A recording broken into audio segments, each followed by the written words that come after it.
Hey guys, tonight we transport you to the sun-scorched plains of ancient Sumer, where crumbling mud brick walls hide courtrooms buzzing with nervous whispers. You're standing in the heart of Uruk, circa 3000 BCE, dust stinging your eyes as a crowd gathers around a stern-faced judge clutching a clay tablet. The air smells of barley and sweat, and the stakes are high. One wrong move, and you're facing punishment so peculiar, you probably won't survive this, or at least, your dignity won't. So, before you get comfortable, take a moment to like the video and subscribe, but only if you genuinely enjoy what I do here.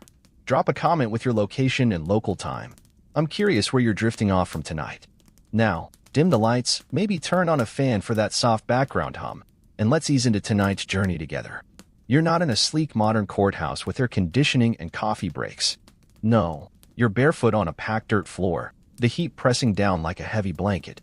The Sumerians, those clever folks who invented riding and wheeled carts, also cooked up a legal system that's equal parts genius and downright weird. Their courts weren't just about justice. They were theater, divine ritual, and social control rolled into one. You're here to witness the peculiar punishments handed down for crimes big and small, from stealing a loaf of bread to offending the gods. Spoiler: some of these penalties will make you glad you're living in the 21st century. Let's set the scene. You're squeezing through a crowd of onlookers, merchants in linen tunics, farmers with calloused hands, and a few nosy kids dodging elbows. The judge, a priestly figure with a beard like a bird's nest, glares from a raised platform. He's not just a man, he's the god's mouthpiece, channeling divine will. Mainstream history tells us Sumerian courts relied on cuneiform tablets to record laws and verdicts, some of which, like the Code of Uarnamu, predate Hammurabi's famous code by centuries. These tablets, baked hard as stone, list crimes and their punishments with chilling precision. But here's a quirky tidbit: not every case needed a tablet. Some disputes were settled by swearing oaths on sacred statues, and if you lied, the gods might smite you before the judge could. No pressure, right? You're watching a nervous defendant, let's call him Enki, a potter who borrowed his neighbor's goat and forgot to return it. Enki's sweating bullets, and not just because it's 110 degrees. The crowd murmurs as the judge reads the charge. Historians still argue whether Sumerian courts favored restitution over retribution, but Enki's about to find out the hard way. Punishment here isn't just about paying a fine or saying sorry. It's about public humiliation, divine approval, and sometimes a touch of the absurd. If Enki's lucky, he'll just owe a few silver shekels. If not, he might be parading through Uruk with a wooden sign declaring, "I'm a goat thief." Yeah, good luck living that one down. Picture the marketplace outside. Vendors hawking dates, a stray dog sniffing for scraps, and the Tigris River glinting in the distance. That river's not just for fishing. It's a courtroom tool. Some punishments involve ordeals, where you're tossed into the water to see if the gods let you sink or swim. Spoiler: sinking's bad. But we'll get to that later. For now, Enki's fate hangs in the balance, and you're wondering what kind of justice or injustice this dusty courtroom will dish out. The judge raises his stylus, and the crowd leans in. You're hooked, aren't you? Let's keep going. You're starting to feel the rhythm of Sumerian life, the clink of clay cups, the chatter of scribes, the distant bleat of goats. But justice here is no joke. It's a tightrope walk between human law and divine wrath. Enki's case is just the beginning, a warm-up for the stranger punishments waiting down the line. Maybe you're thinking, how bad could it be? It's just a goat. Oh, my friend, buckle up. The Sumerians had a knack for turning even minor crimes into unforgettable spectacles. And trust me, you're not ready for what's coming next. You're still in Uruk's bustling courtroom, the air thick with dust and anticipation. The crowd's murmurs fade as the judge, his beard practically a legal document itself, taps a clay tablet with his stylus. You're watching Enki, our hapless potter, shift nervously as his goat theft case unfolds.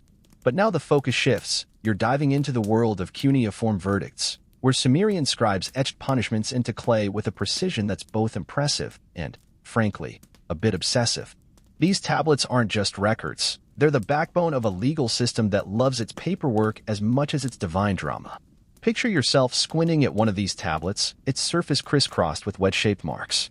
Mainstream history confirms that Sumerians used cuneiform for everything from trade receipts to epic poems. But in court, these tablets were sacred. They listed crimes, witnesses, and penalties, often sealed with a cylinder stamp to prove authenticity. You're imagining a scribe, hunched over in flickering lamplight, etching Enki's verdict: return the goat, pay 2 shekels, and wear a shame clay around your neck for a week. That's right, here's the quirky tidbit. For minor theft, some defendants had to parade around with a clay plaque declaring their crime, like a Mesopotamian scarlet letter. Talk about a bad day on Sumerian social media. You're weaving through the crowd, catching snippets of gossip. Enki's lucky, a merchant mutters. Last thief got 50 lashes. You wince, picturing the whip's crack.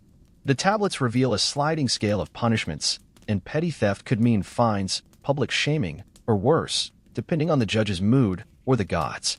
Historians still argue whether these verdicts aim to deter crime or just entertain the masses, but you're leaning toward the latter.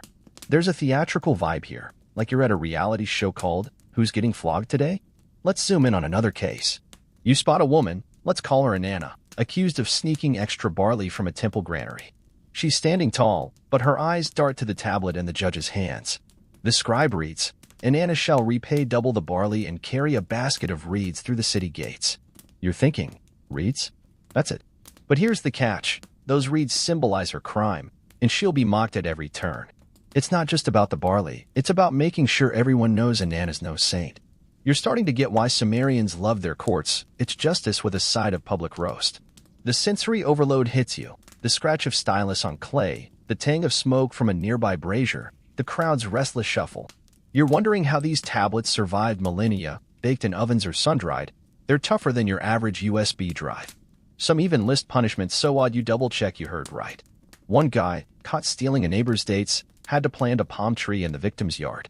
You're chuckling, imagine the guy sweating, spade in hand, while the neighbor smirks. That's Sumerian justice. Practical, petty, and just a tad passive-aggressive. But not every verdict's a laugh. You overhear a graver case. Someone damaged a canal, threatening the city's water supply. The tablet's verdict is brutal, a massive fine or banishment. You feel the crowd's mood shift. Water's life here, and screwing with it's no joke. You're starting to see the pattern. Punishments fit the crime, but they're also designed to send a message. Steal a goat? Fine, you're a walking billboard. Mess with the community? Good luck finding a new one. You're back with Enki now, watching him accept his shameclay sentence. He's not thrilled, but he's dodging the whip, so he takes it. You're thinking about that tablet, its wedges spelling out his fate, preserved for archaeologists to puzzle over thousands of years later. It's humbling, isn't it? Your own bad days don't get etched into history. Or maybe they do, on some cosmic equivalent of a clay tablet. Either way, Enki's heading home, and you're ready for what's next in this courtroom circus. You're still wedged in Uruk's crowded courtroom, the air heavy with dust and nervous sweat. The clay tablet verdicts from last time linger in your mind. Those shameclays and reed baskets were weird enough, but now things get wilder. You're about to face the river ordeal, a Sumerian trial where the Tigris itself plays judge, jury, and, sometimes, executioner. The crowd's buzzing, and you're elbow to elbow with onlookers craning to see the next defendant.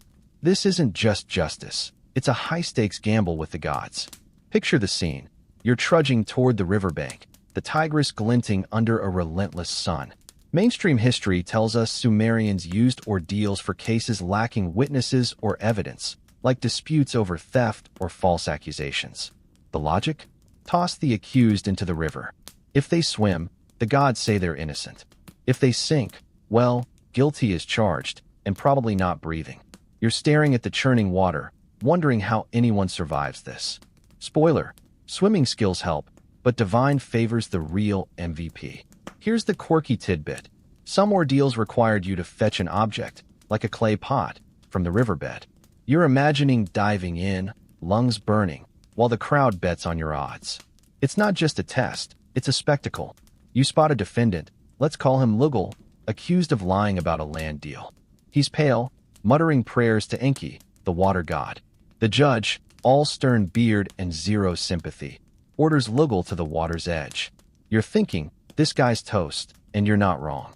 Historians still argue whether ordeals were common or a last resort, but right now, it feels like Lugal's whole life hinges on this dip. The crowd pushes forward, kids climbing on crates for a better view. You smell the river, muddy, alive, a mix of fish and silt. Lugal's stripped to a loincloth, hands bound loosely. The priest chants, invoking the gods to judge truly. You're half expecting a dramatic soundtrack, but all you hear is the water's rush and Lugal's shaky breaths. He steps in, the current tugging at his knees, then his waist. You're holding your breath, too, as he dives. The crowd counts. 10 seconds, 20. You're wondering if he's fish food when, splash. He surfaces, gasping, clutching a pot. Cheers erupt. "Lugal's innocent," says the tigress. You're chuckling at the absurdity, but there's a darker edge. Not everyone swims. You overhear whispers of a woman last month who sank, accused of witchcraft. No pot, no mercy. You're starting to get why the river's both feared and revered. It's not just water, it's divine will in liquid form. You're picturing yourself in Lugal's place, fighting the current, and yeah, you'd rather face the shame clay. Joke's on you. Though, ordeals aren't optional when the judge points to the river. Let's linger on the vibe. The sun's baking your shoulders, and a stray goat bleats nearby, tying you back to Enki's goat thief drama. You're noticing details, the priest's reed fan, the scribes scribbling the verdict, the crowd's mix of awe and gossip. This isn't just a trial. It's a communal purge, a way to settle scores and appease the gods. You're wondering how Lugal feels, dripping and shivering. Declared innocent, but probably traumatized. Justice? Maybe. Entertainment? Definitely. You're back at the courtroom now, the river ordeal fading into chatter. Lugal's wrapping himself in a cloak, avoiding eye contact. The judge moves on to the next case, but you're still processing. The tigress as a lie detector? That's Sumerian innovation at its weirdest. You're starting to see the pattern. Punishments here aren't just about guilt. They're about spectacle, shame, and a dash of divine roulette. You're hooked, aren't you? The next case is calling, and it's only getting stranger. You're back in Uruk's dusty courtroom, the river ordeal's drama still rippling through your mind. Lugal's soggy victory fades as the crowd shifts focus to a new case. Now, you're weighing the Sumerian justice system's go-to punishments, fines or flogging. The air's thick with tension, and you're catching whiffs of barley beer and sun-baked clay. The judge, his beard a monument to authority, looms over a trembling defendant accused of brawling in the marketplace. You're about to see whether he'll pay in silver or with a skin. Mainstream history tells us Sumerian courts loved fines. Silver shekels or goods like barley were standard for settling disputes. These payments, etched into cuneiform tablets, kept the city's economy humming and victims compensated. But here's the quirky tidbit. If you couldn't pay, or the crime stung the community's pride, you might face a public flogging. Picture a wooden post in the town square, the crowd jeering, and a whip-wielding official who's definitely not your friend. You're wincing already, and the defendant, let's call him Zuzu, looks like he'd rather be anywhere else. Zuzu's crime? He punched a merchant over a bad deal, bloodying a nose and egos. The judge reads the verdict. Pay 10 shekels or take 10 lashes. You're doing the math. 10 shekels is steep, enough to buy a month's grain. Zuzu, a weaver with more pride than coin, hesitates.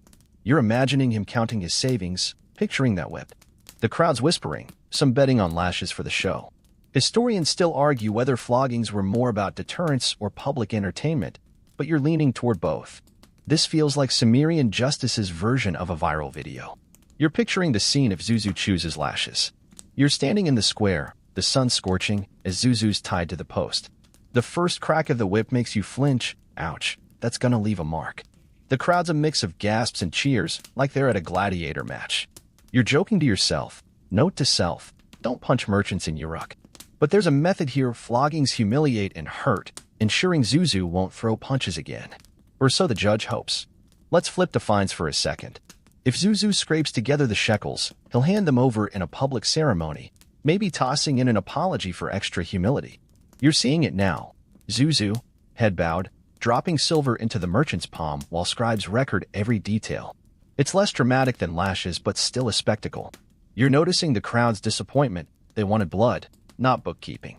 You're chuckling Sumerians invented bureaucracy, and it shows. The sensory hits keep coming. The creak of the judge's stool, the defendant's shaky breaths, the distant clang of a smith's hammer. You're tying this back to Enki's shame clay from earlier, another public punishment, less painful but just as embarrassing.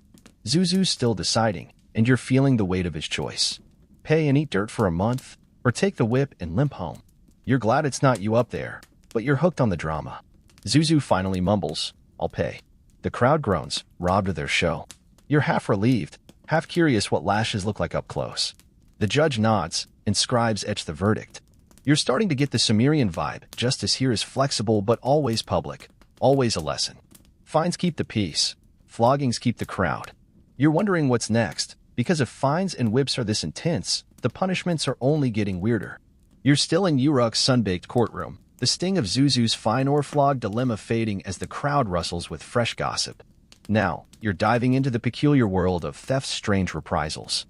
The judge, his beard practically a courtroom fixture, as a new defendant accused of swiping a merchant's copper ingots. The air's thick with dust and anticipation, and you're catching the sharp scent of tamarisk wood from a nearby brazier. Theft's common in Sumer, but the punishments? They're anything but ordinary. Mainstream history shows Sumerian law often demanded restitution for theft, return the goods or pay their value, sometimes double. But here's the quirky tidbit. For some thieves, the penalty included wearing a shame sign, a wooden or clay plaque hung around the neck, proclaiming the crime to every passerby.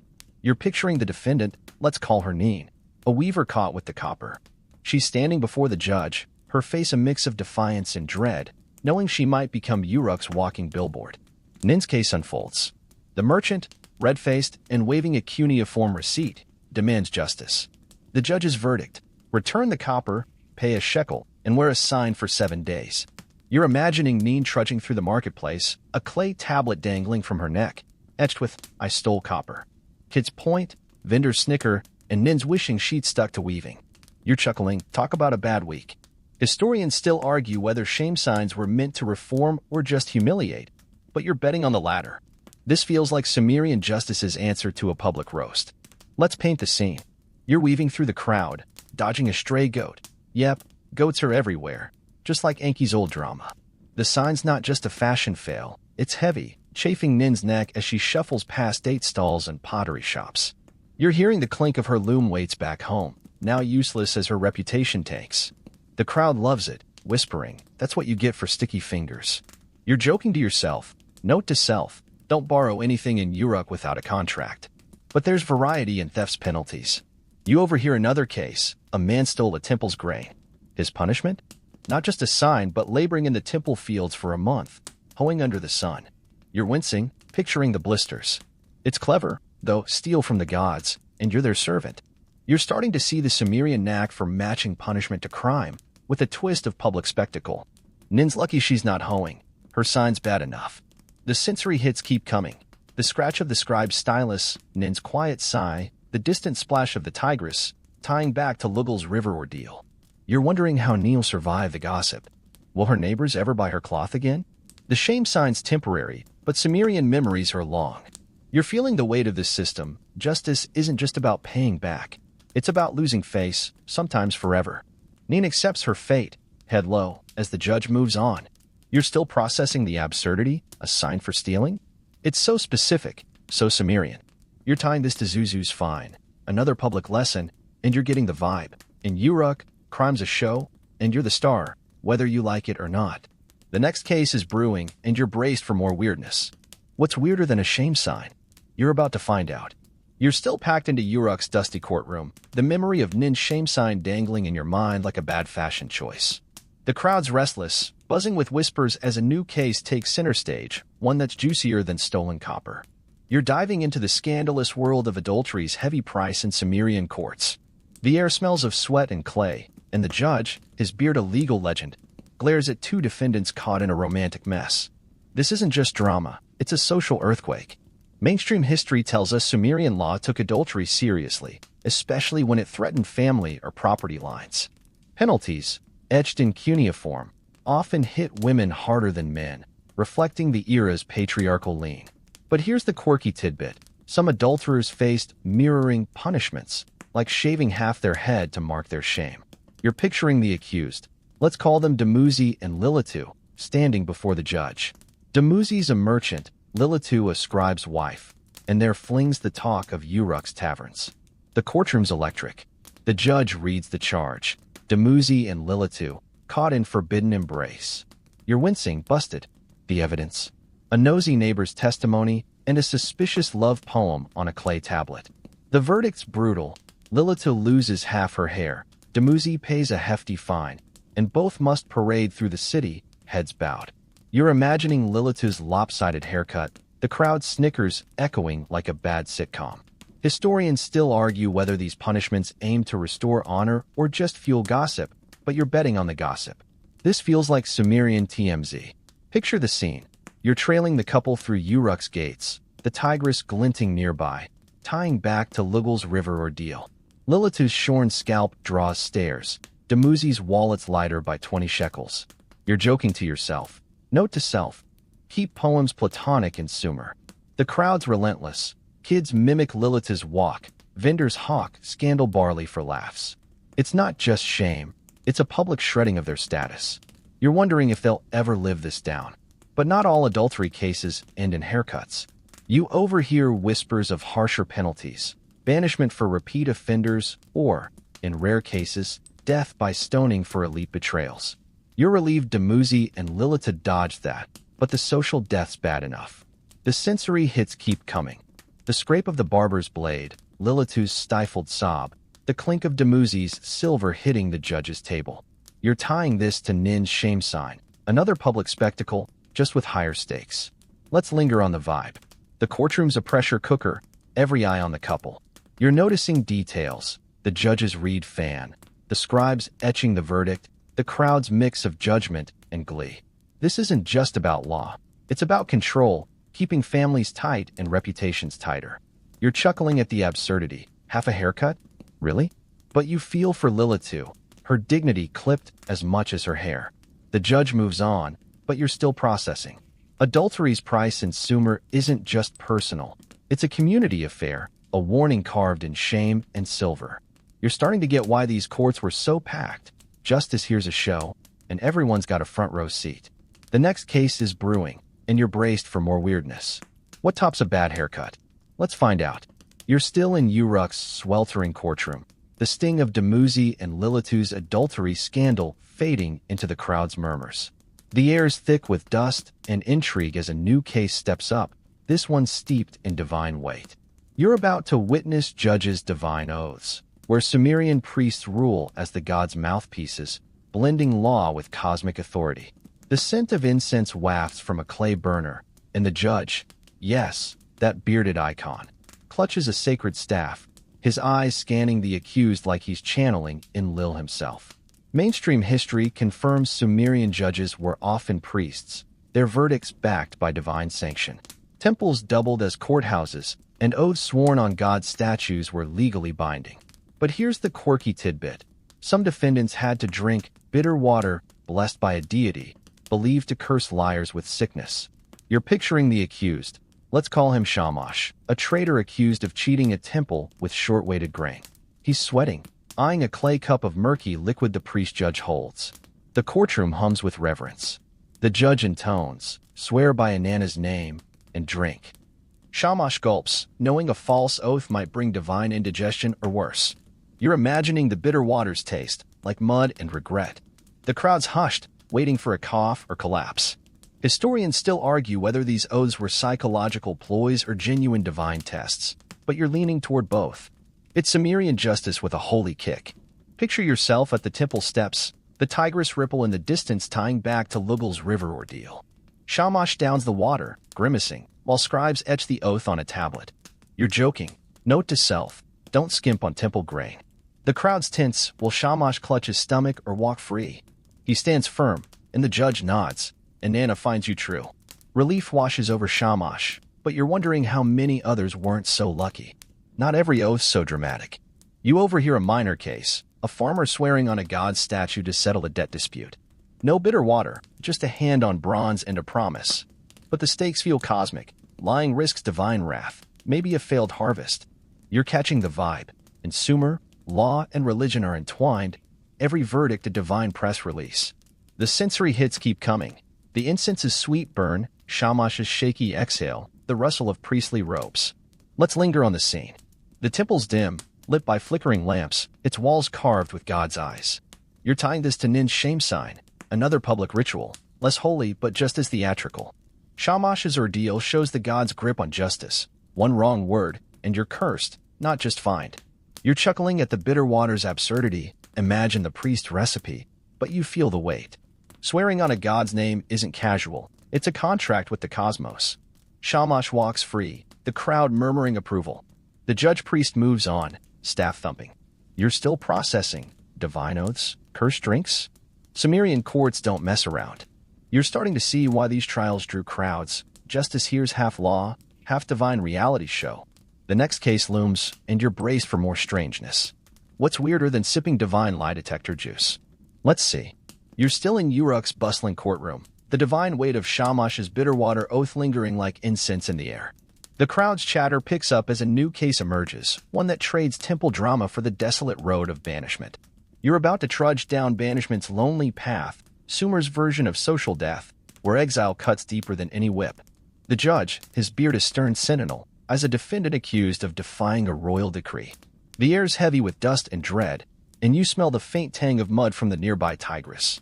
Mainstream history tells us banishment was a severe Sumerian punishment, reserved for crimes like treason or repeated theft, stripping the guilty of community and protection. Exile meant surviving alone in a harsh world of bandits and barren lands. But here's the quirky tidbit. Some exiles were marked with a shaved head or branded ear, ensuring no city would welcome them.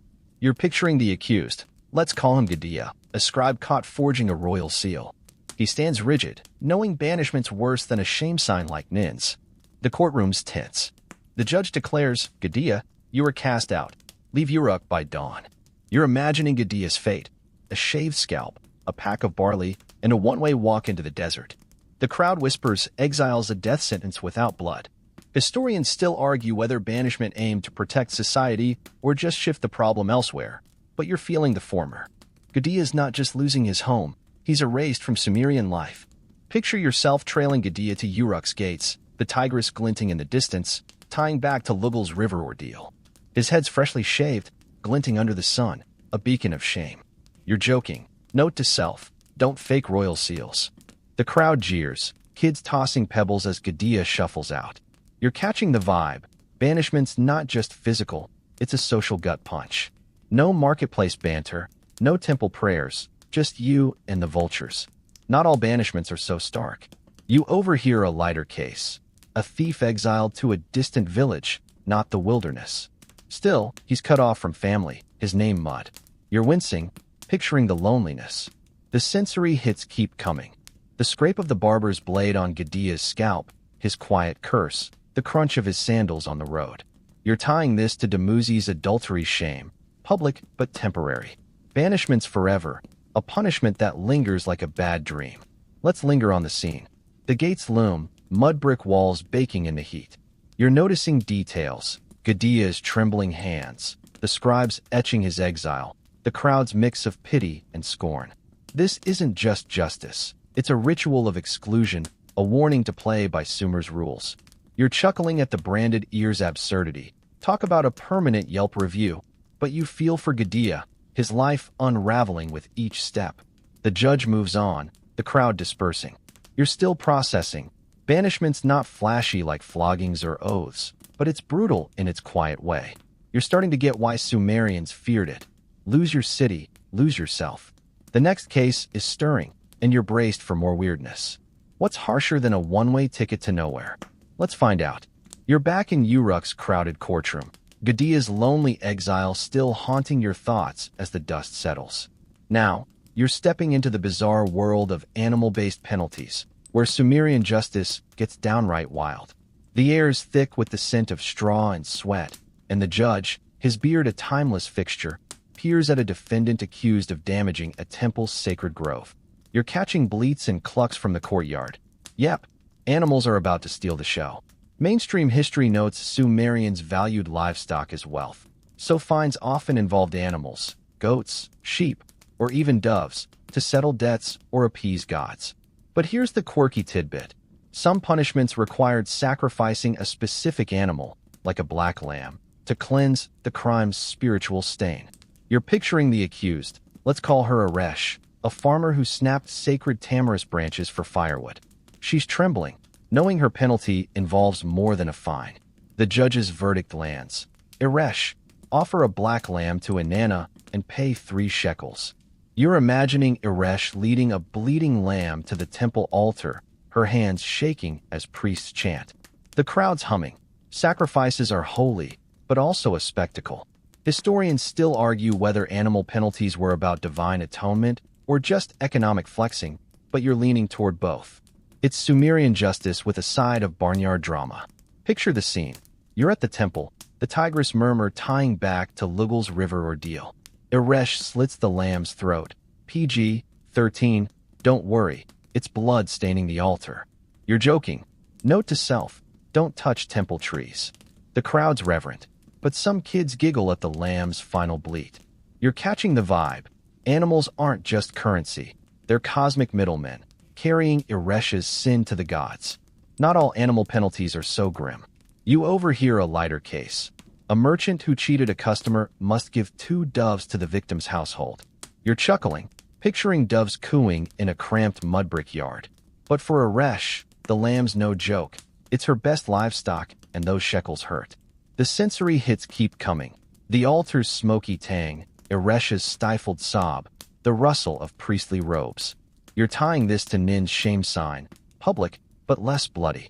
Let's linger on the temple's glow, torches flickering on clay walls. You're noticing details, the lamb's woolly warmth, the scribes etching the verdict, the crowd's mix of awe and gossip. This isn't just punishment. It's a ritual tying earth to heaven. You're smirking at the specificity? A black lamb? Really? But you feel Eresh's loss, her farm now one animal lighter. Eresh shuffles off, the judge moving on. You're still processing animals as penance? Sumerians don't play. You're starting to see why courts were packed. Justice here's a zoo, literally. The next case looms, and you're braced for more weirdness. What's odder than bleeding a lamb for a tree? Let's see. You're still in Uruk's bustling courtroom, the echo of Eresh's black lamb sacrifice fading into the temple's smoky haze. Now, you're sinking into the crushing world of debt's harsh consequences, where Sumerian justice squeezes tighter than a creditor's grip. The air's heavy with dust and desperation, and the judge, his beard a stern monument, glares at a defendant drowning in unpaid loans. You smell barley and fear, the tigress' distant hum tying back to Lugal's river ordeal. Mainstream history shows Sumerians relied on credit, with clay tablets recording loans of silver or grain, often with steep interest. Defaulting could mean servitude or worse. Here's the quirky tidbit. Some debtors had to wear a heavy clay debt collar in public, marking them as bound to their creditor. You're picturing the accused. Let's call him Anu, a potter who borrowed grain to survive a bad harvest. He's hunched, facing a verdict that'll chain him literally or not. The judge's voice cuts through. Anu, serve your creditor 3 months or pay double. You're imagining Anu with a clay collar, its weight chafing as he trudges through Uruk's market. The crowd murmurs, debt's common, but public shame stings. Historians still argue whether debt servitude aimed to restore balance or trap the poor, but you're feeling the latter. Anu's not just broke. He's a walking cautionary tale. Picture yourself trailing Anu, the marketplace alive with date vendors and stray goats, like Enki's old drama. The collar's etched with his debt 10 shekels, and kids point, giggling. You're joking. Note to self, don't borrow in Sumer. But it's grim. Anu's labor goes to his creditor, his family scraping by. You're catching the vibe. That's not just financial. It's a social shackle, stripping dignity. Not all debt penalties are so visible. You overhear a milder case. A merchant repays a loan with extra barley. No collar needed. But Anu's stuck. His pottery skills now his creditor's profit. The sensory hits keep coming. The collar's gritty rub. Anu's quiet curse. The clink of scribes' styluses. You're tying this to Nin's shame sign. Another public mark. Less heavy, but just as humiliating. Let's linger on the scene. The courtroom's a pressure cooker. Eyes on Anu's slumped shoulders. You're noticing details. The creditor's smug nod. The tablet's fresh cuneiform. The crowd's mix of pity and scorn. This isn't just justice. It's a power play, keeping debtors in line. You're chuckling at the collar's absurdity, Sumerian dog tags? But you feel Anu's trap, his freedom pawned for grain. Anu shuffles off, collared and defeated, as the judge moves on. You're still processing. Debt is a public chain? Sumerians play hardball. You're seeing why courts were packed. Justice here's a ledger, and everyone's watching the math. The next case stirs, and you're braced for more weirdness. What's tougher than a clay noose? Let's find out. You're still wedged in Uruk's dusty courtroom, Anu's debt collar weighing on your mind like the clay on his neck. Now, you're wading into the sharp-tongued world of slander's tongue trials, where loose lips earn more than a scolding. The air's thick with whispers and the faint scent of tamarisk smoke. The tigress murmur a distant echo of Lugal's river ordeal. The judge, his beard a legal landmark, fixes his gaze on a defendant accused of spreading vicious rumors. Gossip's cheap in Sumer, but the punishment's steep. Mainstream history confirms Sumerian courts tackled slander to protect reputations, vital in a tight-knit city. Verdicts often demanded restitution or public apologies, etched in cuneiform for posterity. But here's the quirky tidbit. Some slanderers had to wear a tongue tablet, a small clay plaque hung near the mouth, proclaiming their lies. You're picturing the accused. Let's call her Shala, a market vendor caught bad-mouthing a rival's bread as rat-infested. She's fidgeting, dreading the judge's call. The verdict lands. Shala, apologize publicly and wear a tongue tablet for 3 days. You're imagining Shala in the marketplace, a clay sign dangling, etched with, "I lied about bread." The crowd snickers, her stall's deserted now. Historians still argue whether tongue tablets aim to silence gossip or just amplify it, but you're betting on the latter. It's Sumerian justice with a megaphone. Picture yourself weaving through the market, dodging goats. Yep, like Enki's old caper. Shala's tablet clinks as she mutters apologies, her face burning. You're joking. Note to self, don't trash talk in Uruk. The crowd's merciless. Kids mimic her, vendors smirk. You're catching the vibe. Slander's not just personal, it's a public wound, and Shala's the punching bag. Not all slander penalties are so flashy. You overhear a milder case. A man pays a shekel for insulting a priest. But Shala's lies hit commerce, so her shame's on display. The sensory hits keep coming. The tablet's gritty swing, Shala's forced sorry, the stylish scratch on clay. You're tying this to Nin's shame sign. Another public badge, less wordy but just as brutal. Let's linger on the scene. The marketplace hums, date stalls bustling, but Shala's corner's dead. You're noticing details. Her trembling hands, the scribe's busy tablets, the crowd's mix of glee and judgment. This isn't just punishment. It's a social reset, warning gossips to zip it. You're chuckling at the tongue tablet's absurdity, Sumerian muzzle, but you feel Shala's humiliation, her livelihood crumbling. Shala shuffles through her apology, the judge moving on. You're still processing. A tablet for talking smack? Sumerians don't mess around. You're seeing why courts were packed. Justice here's a stage, and gossip's the script. The next case looms, and you're braced for more weirdness. What's wilder than a mouth sign? Let's see. You're still in Uruk's sun-scorched courtroom. Shala's tongue tablet clinking in your memory as the crowd's gossip fades. Now, you're stepping into the messy drama of property dispute dramas, where Sumerian justice settles land fights with odd, symbolic acts. The air's thick with dust and the sharp scent of clay, the Tigris' distant ripple tying back to Lugal's river ordeal. The judge, his beard a legal fortress, stares down two farmers bickering over a field's boundary. Land's gold in Sumer, and this fight's about to get weird.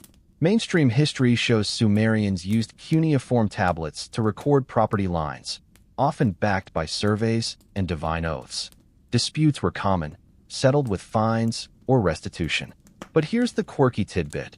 Some verdicts required the loser to perform a boundary walk, publicly retracing the disputed line while carrying a symbolic stone. You're picturing the accused, let's call him Enlil, a farmer who accidentally plowed his neighbor's field. He's sweating, facing a penalty that's more theater than torture. The judge's verdict cuts through.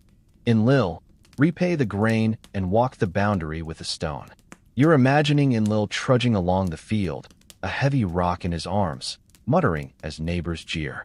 The crowd's buzzing. Land fights are personal, and this walk's a public slap. Historians still argue whether boundary walks were about clarity or humiliation, but you're leaning toward both. It's Sumerian justice with a side of cardio.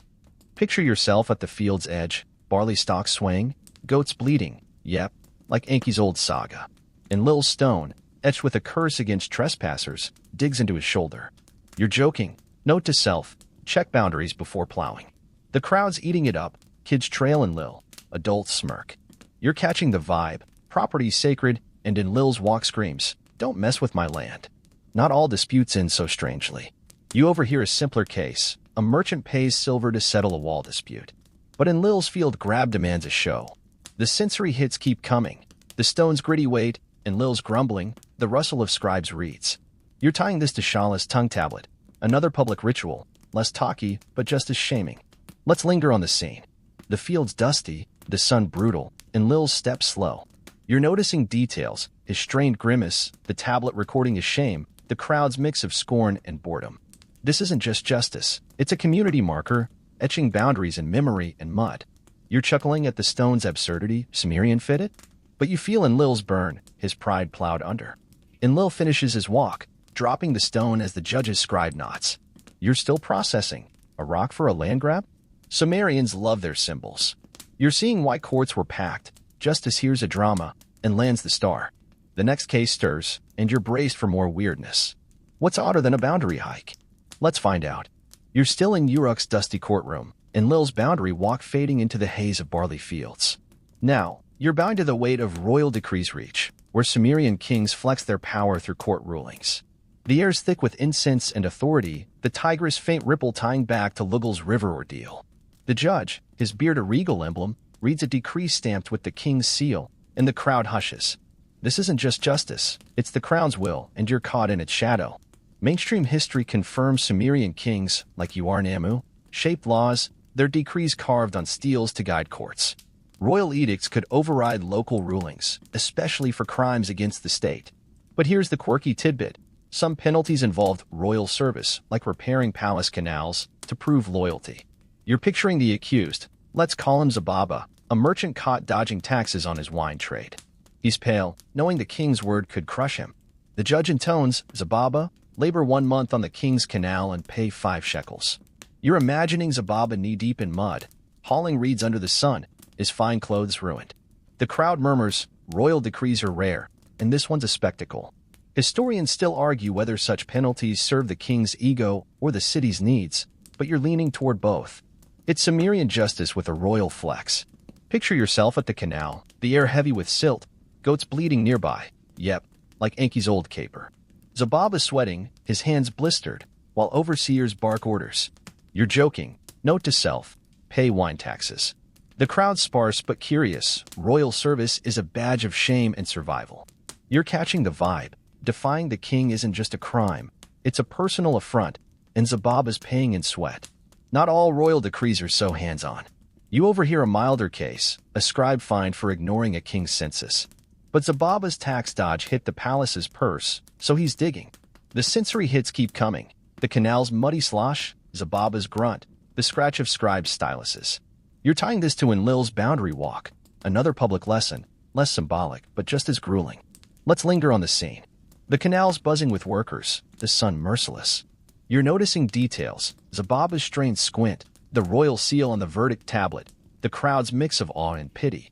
This isn't just punishment, it's a power display, tying Uruk to its king. You're chuckling at the canal works' irony, taxes fund canals, now Zababa builds them, but you feel his exhaustion, his status sunk. Zababa wipes his brow as the judge's scribes move on. You're still processing. Royal decrees as punishment? Sumerians play big. You're seeing why courts were packed, justice hears a throne, and the king's watching. The next case looms, and you're braced for more weirdness. What's heavier than a king's grudge? Let's see. You're still in Uruk's sweltering courtroom, Zababa's muddy canal labor lingering like silt in your thoughts. Now, you're navigating the tricky terrain of women's legal plight in Sumerian courts, where justice tilts heavily against them. The air's thick with dust and whispered biases, the Tigris' soft hum tying back to Lugul's river ordeal. The judge, his beard a patriarchal anchor, as a woman accused of disobeying her husband's trade deal. In Sumer, women's rights are slim, and you're about to feel the squeeze. Mainstream history shows women in Sumer could own property and trade, but their legal status was subordinate, especially in marriage or family disputes. Courts favored men, with harsher penalties for women's transgressions. Here's the quirky tidbit. Some women faced house confinement, forced to stay indoors for months, marked by a clay token hung on their door. You're picturing the accused. Let's call her Nashi, a brewer who sold beer without her husband's nod. She's defiant but cornered, facing a man's world. The judge's verdict hits. Nashi, repay the silver and stay confined 3 months. You're imagining Nashi trapped in her mud brick home, a token proclaiming her disobedience swaying outside. The crowd murmurs. Women's cases stir pity and scorn. Historians still argue whether confinement aimed to control or protect, but you're leaning toward control. It's Sumerian justice with a gendered lock. Picture yourself outside Notch's house, the marketplace buzzing nearby, goats bleating, yep, like Anki's old drama. The token clinks in the breeze, neighbors whispering as Notch's brewery sits silent. You're joking. Note to self, get husbands okay for beer sales. The crowd split. Some women nod knowingly, others cluck disapproval. You're catching the vibe. Women's crimes aren't just personal, they're threats to mail order, and Notch is paying the price. Not all women's penalties are so domestic. You overhear a graver case, a widow fined heavily for mismanaging her late husband's land. But Notch's defiance struck her husband's pride, so confinement it is. The sensory hits keep coming. The token's gritty swing, Notch's muffled curse, the stylus scratch on clay. You're tying this to Shala's tongue tablet, another public mark, less mobile but just as shaming. Let's linger on the scene. Notch's doorway's dim, the token a quiet jailer. You're noticing details, her clenched fists, the scribe's busy tablets, the crowd's mix of gossip and unease. This isn't just punishment, it's a social leash, keeping women in line. You're chuckling at the token's absurdity, Sumerian house arrest? But you feel Notch's frustration, her freedom bottled like her beer.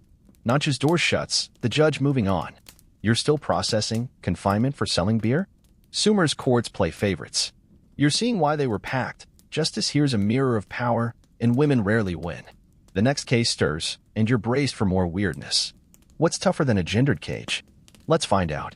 You're still in Uruk's dusty courtroom, Notch's clay token swaying in your mind like a silent jailer. Now, you're unraveling the grim mystery of death by obscure laws, where Sumerian justice doles out capital punishment for crimes shrouded in shadow. The air's heavy with fear and incense, the Tigris' faint ripple tying back to Lugal's river ordeal. The judge, his beard a solemn sentinel, reads a charge that chills the crowd. This isn't shame or fines, it's life or death, and you're standing on the edge. Mainstream history confirms Sumerians reserved execution for severe crimes like treason, murder, or defiling sacred sites, though records are sparse. Death sentences, often by drowning or stoning, were rare but final. Here's the quirky tidbit. Some obscure laws triggered death for cursing the city, a vague offense tied to ill-wishing Uruk's prosperity. You're picturing the accused. Let's call him Tezhub, a diviner accused of muttering curses during a drought. He's gaunt, eyes darting, facing a penalty no one saw coming. The judge's voice booms. Tezhub, you cursed Uruk, you'll face the river's judgment. You're imagining Tezhub bound, led to the Tigris for drowning, a divine execution. The crowd's silent, dread replacing gossip. Historians still argue whether city cursing was literal or a scapegoat for natural woes, but you're leaning towards scapegoat. It's Sumerian justice with a fatal twist.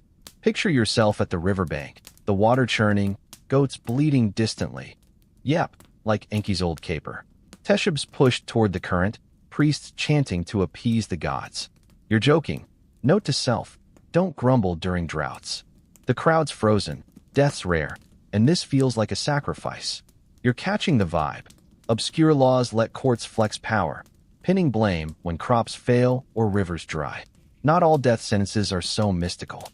You overhear a clearer case. A murderer stoned for killing a priest. But Teshub's curse is murky, a catch-all for unrest. The sensory hits keep coming. The river's cold spray, Teshub's choked plea, the scribe's hurried styluses. You're tying this to Gadia's banishment, another social death, less final but just as isolating. Let's linger on the scene. The Tigris glints, merciless, as Tezhub vanishes beneath the waves. You're noticing details, the priest's grim nods, the tablet etching his fate, the crowd's mix of horror and relief. This isn't just punishment, it's a ritual to cleanse Uruk's fears. You're chuckling at the law's vagueness. Cursing the city? Really? But you feel Teshub's terror, his life snuffed for words. The judge moves on, the crowd dispersing. You're still processing. Death for a curse? Sumer's laws hide dark corners. You're seeing why courts were packed. Justice here's a gamble, and the stakes just got lethal. The next case looms, and you're braced for more weirdness. What's stranger than dying for a drought? Let's see. You're still in Uruk's heavy-aired courtroom, Teshub's riverbound fate rippling through your thoughts like the Tigris itself. Now, you're stepping back into the gritty world of marketplace justice, where Sumerian courts tackle petty theft with punishments that sting more than the crime. The air hums with chatter and the scent of baked clay, the river's distant murmur tying back to Lugal's ordeal. The judge, his beard a dusty monument, eyes a defendant caught pilfering figs from a vendor's stall. Small crime, big drama. You're about to see why. Mainstream history tells us Sumerians treated minor theft with restitution or light penalties, often to keep the peace in bustling markets. Cuneiform tablets list fines or labor as common fixes. But here's the quirky tidbit. Some thieves had to carry a basket of the stolen goods through the city, returning each item publicly. You're picturing the accused. Let's call her Ishtar, a young weaver nabbed for swiping figs. She's flushed, clutching a basket, dreading the judge's call. The verdict drops. Ishtar, return the figs and carry them through Uruk's gates. You're imagining her trudging past jeering vendors, figs spilling as kids laugh. The crowd's alive, petty theft's relatable, and this is prime gossip. Historians still argue whether such punishments aim to deter or just entertain, but you're betting on entertain. It's Sumerian justice with a fruit-filled spotlight. Picture yourself trailing Ishtar, the marketplace buzzing, goats bleating, yep, like Enki's old goat caper. Her basket's heavy, figs bruising under the sun. You're joking. Note to self. Buy figs, don't steal. The crowd's merciless, vendors shout, that's what you get. You're catching the vibe. Petty theft's a community affair, and Ishtar's the unwilling star. Not all theft penalties are so public. You overhear a simpler case, a boy fined a shekel for stealing bread. But Ishtar's fig heist hit a popular stall, so she's parading. The sensory hits keep coming. The basket's wicker creak, Ishtar's muttered curse, the stylus scratch on clay. You're tying this to Nin's shame sign, another public walk, less wordy, but just as humiliating. Let's linger on the scene. The market's chaotic, date stalls thriving, but Ishtar's basket draws eyes. You're noticing details, her sweaty grip, the scribe's busy tablets, the crowd's mix of glee and judgment. This isn't just punishment, it's a lesson carved in fruit and shame. You're chuckling at the basket's absurdity, Sumerian grocery run? But you feel Ishtar's burn, her weaving work now a punchline. Ishtar finishes her walk, figs returned, as the judge moves on. You're still processing. A fruit parade for theft? Sumerians love their spectacles. You're seeing why courts were packed. Justice here's a show, and everyone's watching. The next case stirs, and you're braced for more weirdness. What's odder than a fig march? Let's find out. You're still in Uruk's bustling courtroom, Ishtar's fig-filled walk fading into the marketplace's chatter. Now, you're plunging into the murky world of false accusations, where Sumerian courts punish those who point fingers without proof. The air's thick with dust and suspicion, the Tigris' faint hum tying back to Lugal's river ordeal. The judge, his beard a stern fixture, glares at a defendant accused of wrongly blaming a neighbor for theft. Lies are poison in Sumer, and you're about to see the antidote.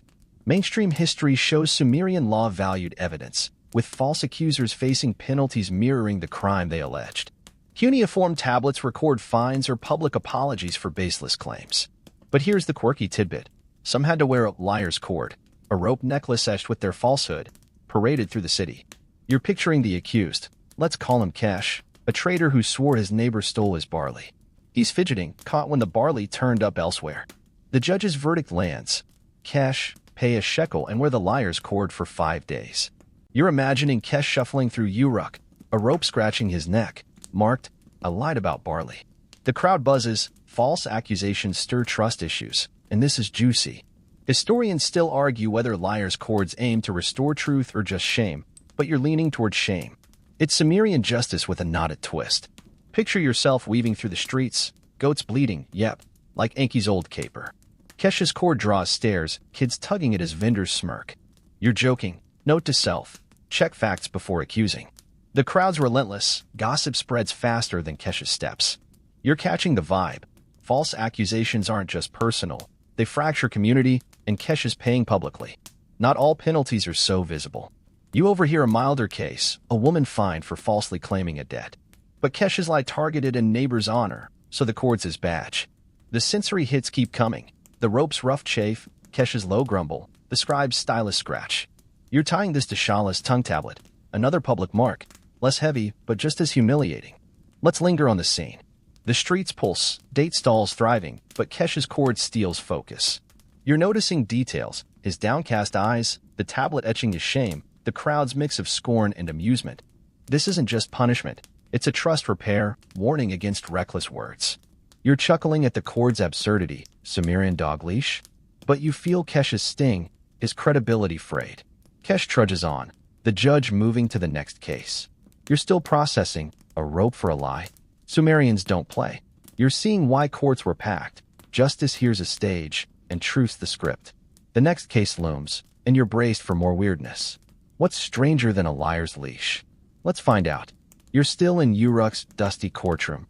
Kesh's liar's cord swaying in your mind like a grim necklace.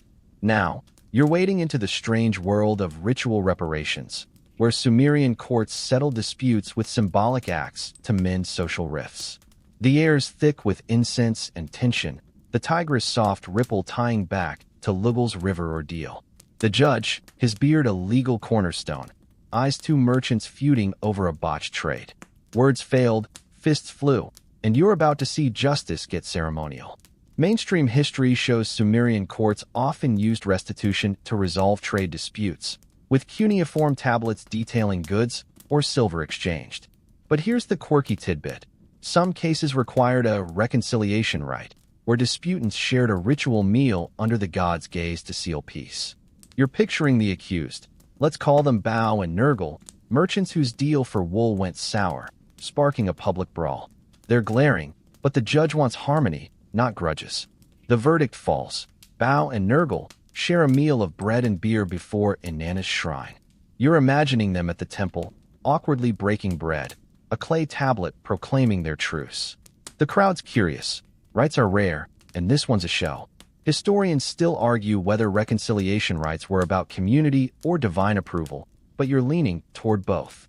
It's Sumerian justice with a side of awkward dining.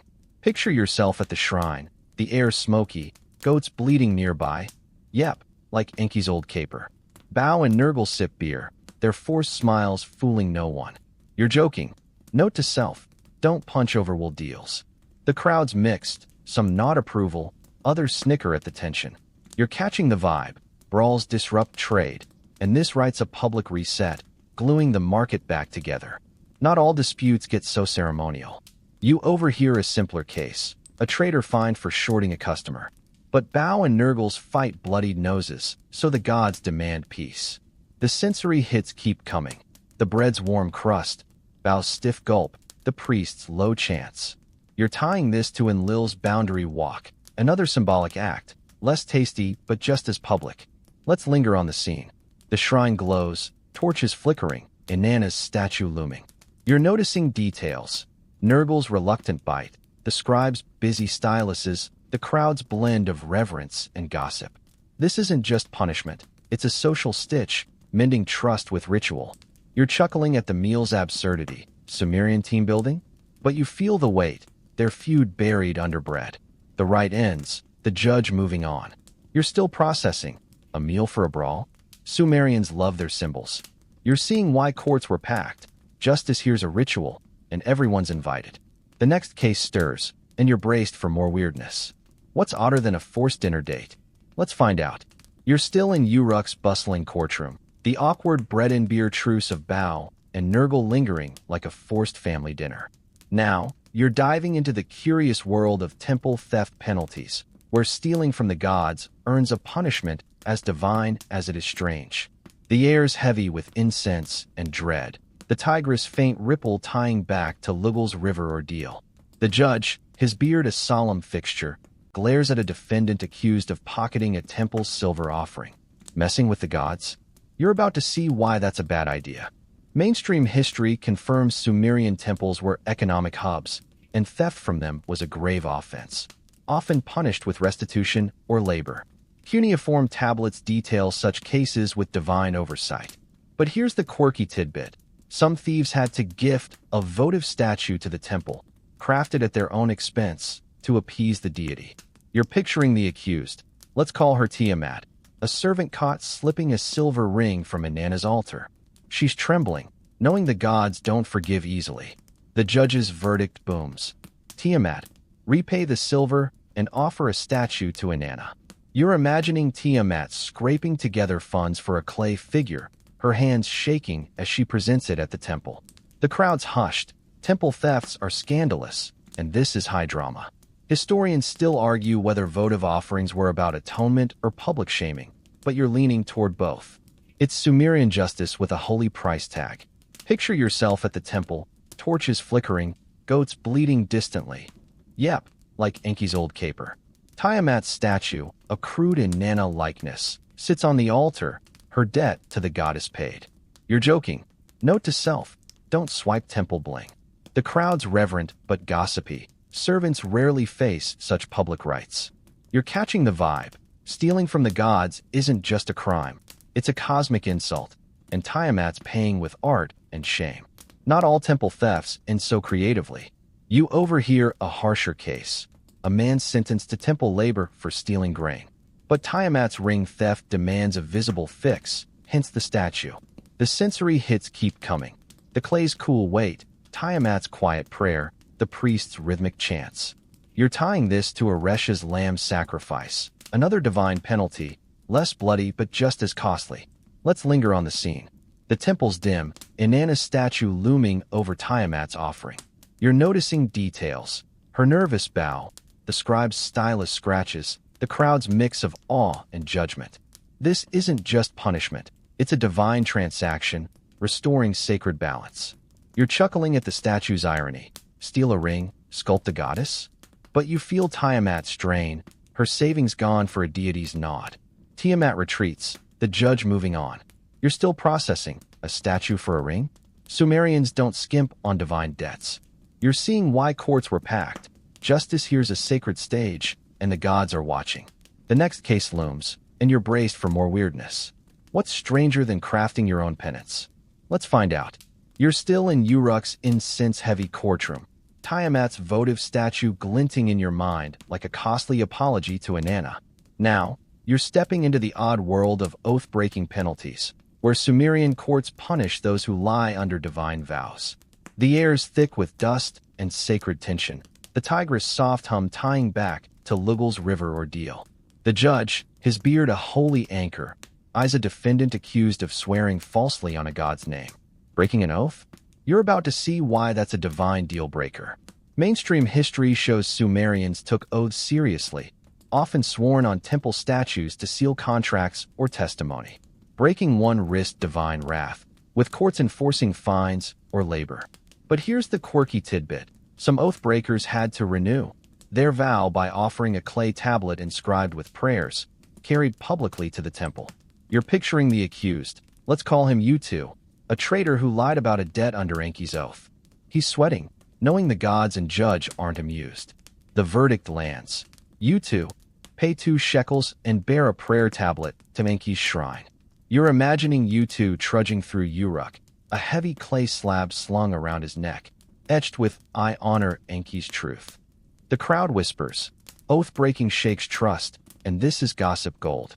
Historians still argue whether tablet offerings were about redemption or humiliation, but you're leaning toward both. It's Sumerian justice with a scribbled sting. Picture yourself trailing Utu, the marketplace alive, goats bleating, yep, like Enki's old caper. The tablet chafes, drawing stares as kids giggle. You're joking. Note to self, don't lie on Enki's watch.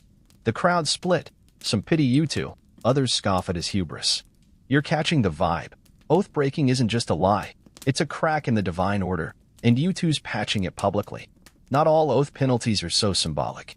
You overhear a simpler case, a man fined for a minor false vow.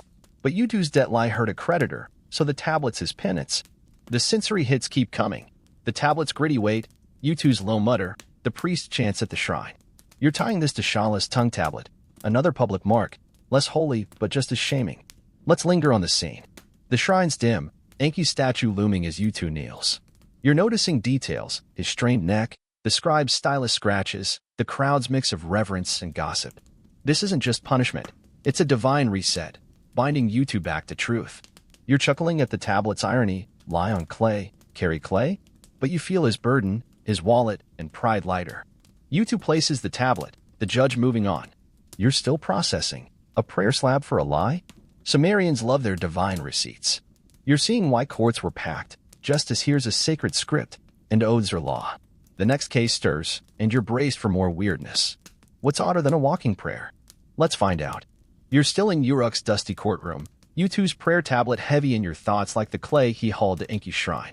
Now, you're slipping into the peculiar world of public nuisance penalties, where Sumerian courts curb petty disruptions with oddly creative punishments.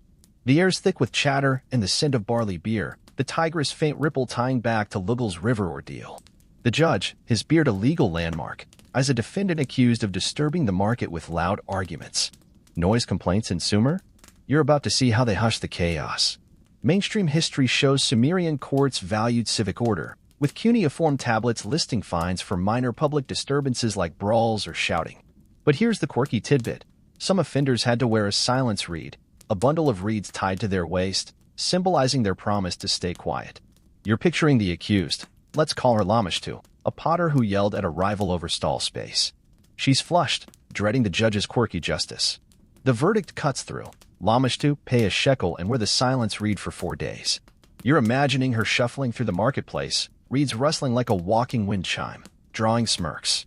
The crowd's buzzing nuisances are relatable, and this is prime entertainment. Historians still argue whether silence reeds aim to reform or just mock, but you're leaning toward mock. It's Sumerian justice with a rustling twist. Picture yourself weaving through the market, goats bleating, yep, like Enki's old caper. Lamashtu's reeds snag on a stall, her face burning as vendors chuckle. You're joking. Note to self, argue quietly in Uruk. The crowd's merciless, kids mimic her rustle, shouting, "Hush, Potter." You're catching the vibe. Public nuisances aren't just annoying, they disrupt trade, and Lamashtu's the lesson. Not all nuisance penalties are so loud.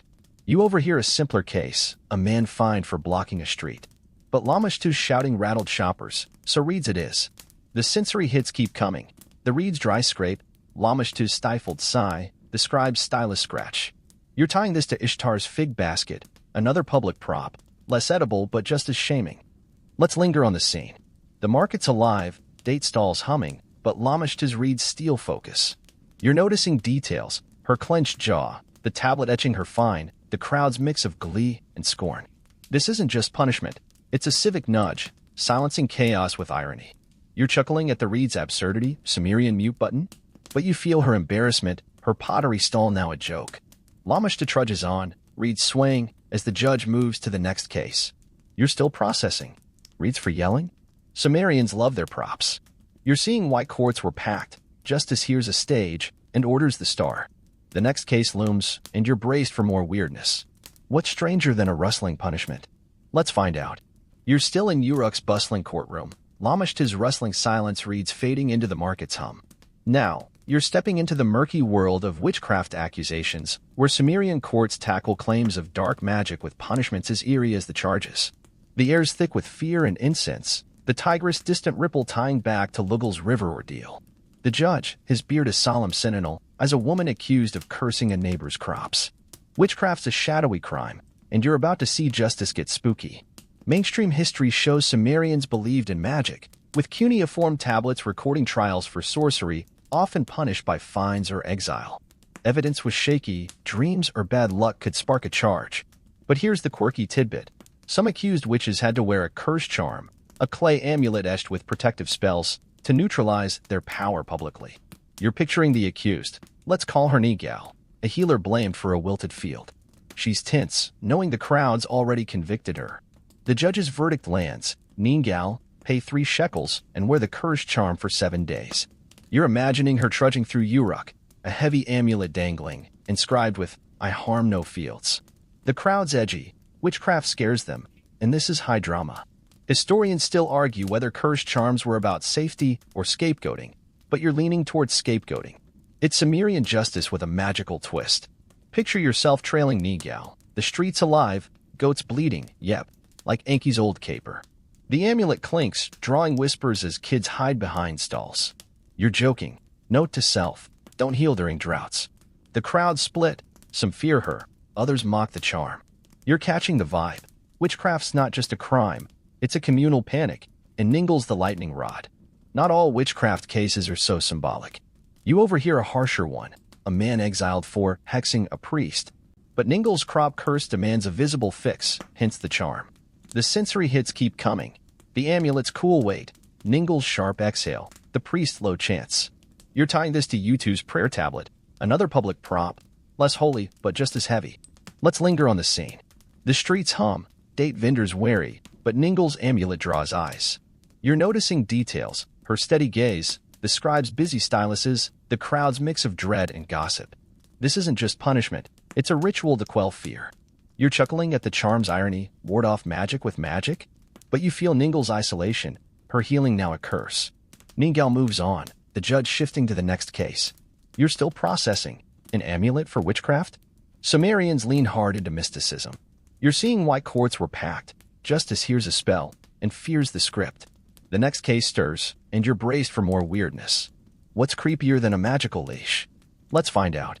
You're still in Uruk's tense courtroom, Ninggal's cursed charm swaying in your mind like a talisman against whispers. Now, you're diving into the peculiar world of merchant fraud penalties, where Sumerian courts crack down on crooked deals with punishments that hit the wallet and the ego. The air's thick with dust and the tang of barley, the Tigris' faint ripple tying back to Lugal's river ordeal. The judge, his beard a stern fixture, as a defendant accused of selling watered-down beer. In Sumer's bustling markets, trust is currency, and you're about to see it enforced. Mainstream history shows Sumerian trade laws demanded fair weights and measures, with cuneiform tablets listing fines for fraud. Cheaters faced restitution or labor to restore balance. But here's the quirky tidbit. Some fraudsters had to carry a truth jug, a clay vessel marked with their scam, paraded through the market. You're picturing the accused, let's call him Gur, a brewer caught diluting beer. He's squirming, knowing his reputation's about to take a public bath. The verdict drops. Gur, repay the silver and carry the truth jug for 5 days. You're imagining Gur trudging past stalls, a jug etched with, I sold weak beer sloshing against his chest. The crowd's lively, bad beer's a personal offense, and this is gossip fuel. Historians still argue whether truth jugs aim to deter or humiliate, but you're leaning toward humiliate. It's Sumerian justice with a splashy twist. Picture yourself in the marketplace, goats bleeding, yep, like Enki's old caper.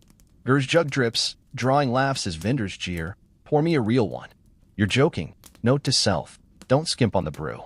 The crowd's ruthless, kids splash mud at Gur, customers shun his stall. You're catching the vibe. Fraud's not just a scam, it's a betrayal of trade, and Gur's the punchline. Not all fraud penalties are so public. You overhear a simpler case, a trader fined for short weight grain. But Gur's watery beer trick dozens, so the jug's his badge. The sensory hits keep coming. The jug's cool clay, Gur's muttered curse, the scribe's stylus scratch. You're tying this to Lamishta's silence reads, another public prop. Less wet but just as shaming. Let's linger on the scene. The market's buzzing, date stalls thriving, but Gur's jug steals the show. You're noticing details, his slumped shoulders, the tablet etching his fine, the crowd's mix of scorn and amusement. This isn't just punishment, it's a trust rebuild, warning merchants to play fair. You're chuckling at the jug's irony, carrier scam? But you feel Gur's sting, his brewery now a joke. Gur shuffles on, jug sloshing, as the judge moves to the next case. You're still processing. A jug for bad beer? Sumerians love their props. You're seeing why courts were packed. Justice here's a market stall, and honesty's the goods. The next case looms, and you're braced for more weirdness. What's odder than a sloshy walk of shame? Let's find out. You're still in Uruk's bustling courtroom, Gur's truth jug sloshing in your memory like a bad batch of beer. Now, you're wading into the sticky world of family dispute penalties, where Sumerian courts settle domestic squabbles with punishments that sting the heart and hearth. The air's thick with dust and whispered grudges, the Tigris' faint ripple tying back to Lugal's river ordeal. The judge, his beard a stern sentinel, as a man accused of neglecting his elderly parents. Family's sacred in Sumer, and you're about to see justice get personal. Mainstream history shows Sumerian law valued familial duty, with cuneiform tablets listing fines or labor for abandoning kin. Neglect could disrupt household stability, a big deal in tight-knit Uruk. But here's the quirky tidbit. Some offenders had to wear a kin cord, a braided rope belt marked with their failure, worn publicly to shame them back to duty. You're picturing the accused, let's call him Rymish, a farmer who left his parents to starve while hoarding grain. He's tense, knowing the crowd's judging his honor. The verdict lands, Rymish, provide grain, and wear the kin cord for 10 days. You're imagining him trudging through Uruk, a rope belt etched with, I neglected my kin chafing his waist. The crowd's vocal, family betrayal hits deep, and this is gossip fuel. Historians still argue whether kin cords aim to restore duty or just humiliate, but you're leaning toward both. It's Sumerian justice with a familial knot. Picture yourself in the streets, goats bleeding, yep, like Enki's old caper. Rymish's cord snags on a stall, neighbors hissing as kids point. You're joking. Note to self, feed your parents. The crowd's harsh, elders scowl, friends shun him. You're catching the vibe. Family neglect's not just personal, it's a social crack, and Rymish is tying it back with shame. Not all family penalties are so public. You overhear a milder case, a son fined for ignoring his sister's dowry. But Rymish's neglect left his parents begging, so the cord's his mark. The sensory hits keep coming. The rope's rough tug, Rymish's low growl, the scribe's stylus scratch. You're tying this to Ningle's cursed charm. Another public badge, less mystical but just as heavy. Let's linger on the scene. The streets hum, date vendors busy, but Rymish's cord draws eyes. You're noticing details, his clenched fists, the tablet etching his shame, the crowd's mix of anger and pity. This isn't just punishment. It's a family glue, forcing Rymish to care. You're chuckling at the cord's irony. Were your duty? But you feel his disgrace, his farm now a pariah's plot. Rymish shuffles on, cord tight, as the judge moves to the next case. You're still processing. A rope for neglecting kin? Sumerians hit where it hurts. You're seeing why courts were packed. Justice here's a hearth, and family's the flame. The next case stirs, and you're braced for more weirdness. What's stranger than a filial leash? Let's find out. You're still in Uruk's dusty courtroom, Rymish's kin cord tightening in your mind like a knot of guilt. Now, you're stepping into the bizarre world of water misuse penalties, where Sumerian courts guard their lifeblood, irrigation canals, with punishments as vital as the Tigris itself. The air's thick with mud and tension, the river's faint ripple tying back to Lugal's river ordeal. The judge, his beard a stern monument, eyes a farmer accused of diverting canal water to his own fields. Water's sacred in Sumer, and you're about to see why messing with it flows into trouble. Mainstream history shows Sumerian agriculture depended on canals, with cuneiform tablets recording laws to protect them. Misusing water could starve neighbors, earning fines or labor. But here's the quirky tidbit. Some offenders had to drag a water stone, a heavy rock tied to their waist, through the canal's banks as a public apology. You're picturing the accused, let's call him Shulgi, a farmer caught stealing water during a dry spell. He's grim, knowing the crowd's thirsty for justice. The verdict lands. Shulgi, restore the canal and drag the water stone for 3 days. You're imagining him slogging along the muddy bank, a stone etched with "I stole water" grinding against his hip. The crowd's intense, water theft's personal, and this is raw drama. Historians still argue whether water stones aim to repair or shame, but you're leaning toward shame. It's Sumerian justice with a soggy sting. Picture yourself by the canal, goats bleating distantly. Yep, like Enki's old caper. Shulgi's stone drags, mud caking his sandals as farmers jeer. You're joking. Note to self, share the canal. The crowd's unforgiving. Kids splash him, elders curse his greed. You're catching the vibe. Water misuse isn't just a crime. It's a betrayal of survival, and Shulgi's hauling the proof. Not all water penalties are so physical. You overhear a milder case, a man fined for clogging a ditch. But Shulgi's theft dried fields, so the stone's his burden. The sensory hits keep coming. The stone's wet weight, Shulgi's labored grunt, the scribe's stylus scratch. You're tying this to Enlil's boundary walk, another symbolic trek, less wet, but just as public. Let's linger on the scene. The canal glints, reeds swaying, but Shulgi's stone steals focus. You're noticing details, his strained squint, the tablet etching his shame, the crowd's mix of rage and satisfaction. This isn't just punishment, it's a communal vow protecting the flow. You're chuckling at the stone's irony, drag water's weight? But you feel Shulgi's ache, his field's now a pariah's patch. Shulgi trudges on, stone scraping, as the judge moves to the next case. You're still processing. A rock for water theft? Sumerians guard their rivers fiercely. You're seeing why courts were packed, just as here's a lifeline, and water's the pulse. The next case looms, and you're braced for more weirdness. What's heavier than a canal's grudge? Let's find out. You're still in Uruk's sun-baked courtroom, Shulgi's water stone grinding in your mind like mud underfoot. Now, you're slipping into the peculiar world of temple trespass penalties, where Sumerian courts punish those who violate sacred spaces with punishments as holy as they are odd. The air's thick with incense and reverence, the Tigris' faint ripple tying back to Lugal's river ordeal. The judge, his beard a divine anchor, as a defendant accused of sneaking into a temple's restricted shrine. Sacred ground's no joke, and you're about to see why. Mainstream history shows Sumerian temples were guarded fiercely, with cuneiform tablets listing fines or labor for unauthorized entry. Trespass could anger gods, risking divine curses. But here's the quirky tidbit. Some offenders had to wear a shrine veil, a thin cloth draped over their shoulders, marked with their sin, to show repentance. You're picturing the accused. Let's call her Anitu, a weaver caught praying in Inanna's inner sanctum without permission. She's pale, knowing the god's wrath looms. The verdict lands. Anitu, pay 2 shekels and wear the shrine veil for 6 days. You're imagining her shuffling through Uruk, a cloth etched with, I defiled the shrine, fluttering as neighbors whisper. The crowd's tense, temple crimes spook them, and this is hush drama. Historians still argue whether shrine veils were about atonement or public shaming, but you're leaning towards shaming. It's Sumerian justice with a sacred drape. Picture yourself in the streets, goats bleating, yep, like Enki's old caper. Anitu's veil catches the breeze, drawing stares as priests nod grimly. You're joking. Note to self. Stick to public altars. The crowd split. Some pity her devotion, others fear her hubris. You're catching the vibe. Trespass isn't just a slip. It's a divine insult, and Anitu's cloaked in remorse. Not all trespass penalties are so symbolic. You overhear a harsher case, a man sentenced to temple labor for stealing a lamp. But Anitu's unauthorized prayer demands a visible fix, hence the veil. The sensory hits keep coming. The cloth's soft weight, Anitu's quiet sigh, the scribe's stylus scratch.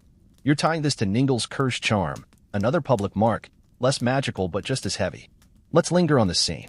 The streets hum, date stalls busy, but Anitu's veil draws eyes. You're noticing details, her lowered gaze, the tablet etching her fine, the crowd's mix of awe and gossip. This isn't just punishment, it's a sacred boundary, keeping gods appeased. You're chuckling at the veil's irony, cover your shame? But you feel Anitu's weight, her faith now a scandal. Anitu moves on, veil trailing, as the judge shifts to the next case. You're still processing. A cloth for a prayer? Sumerians guard their shrines zealously. You're seeing why courts were packed, justice here's a temple, and reverence is law.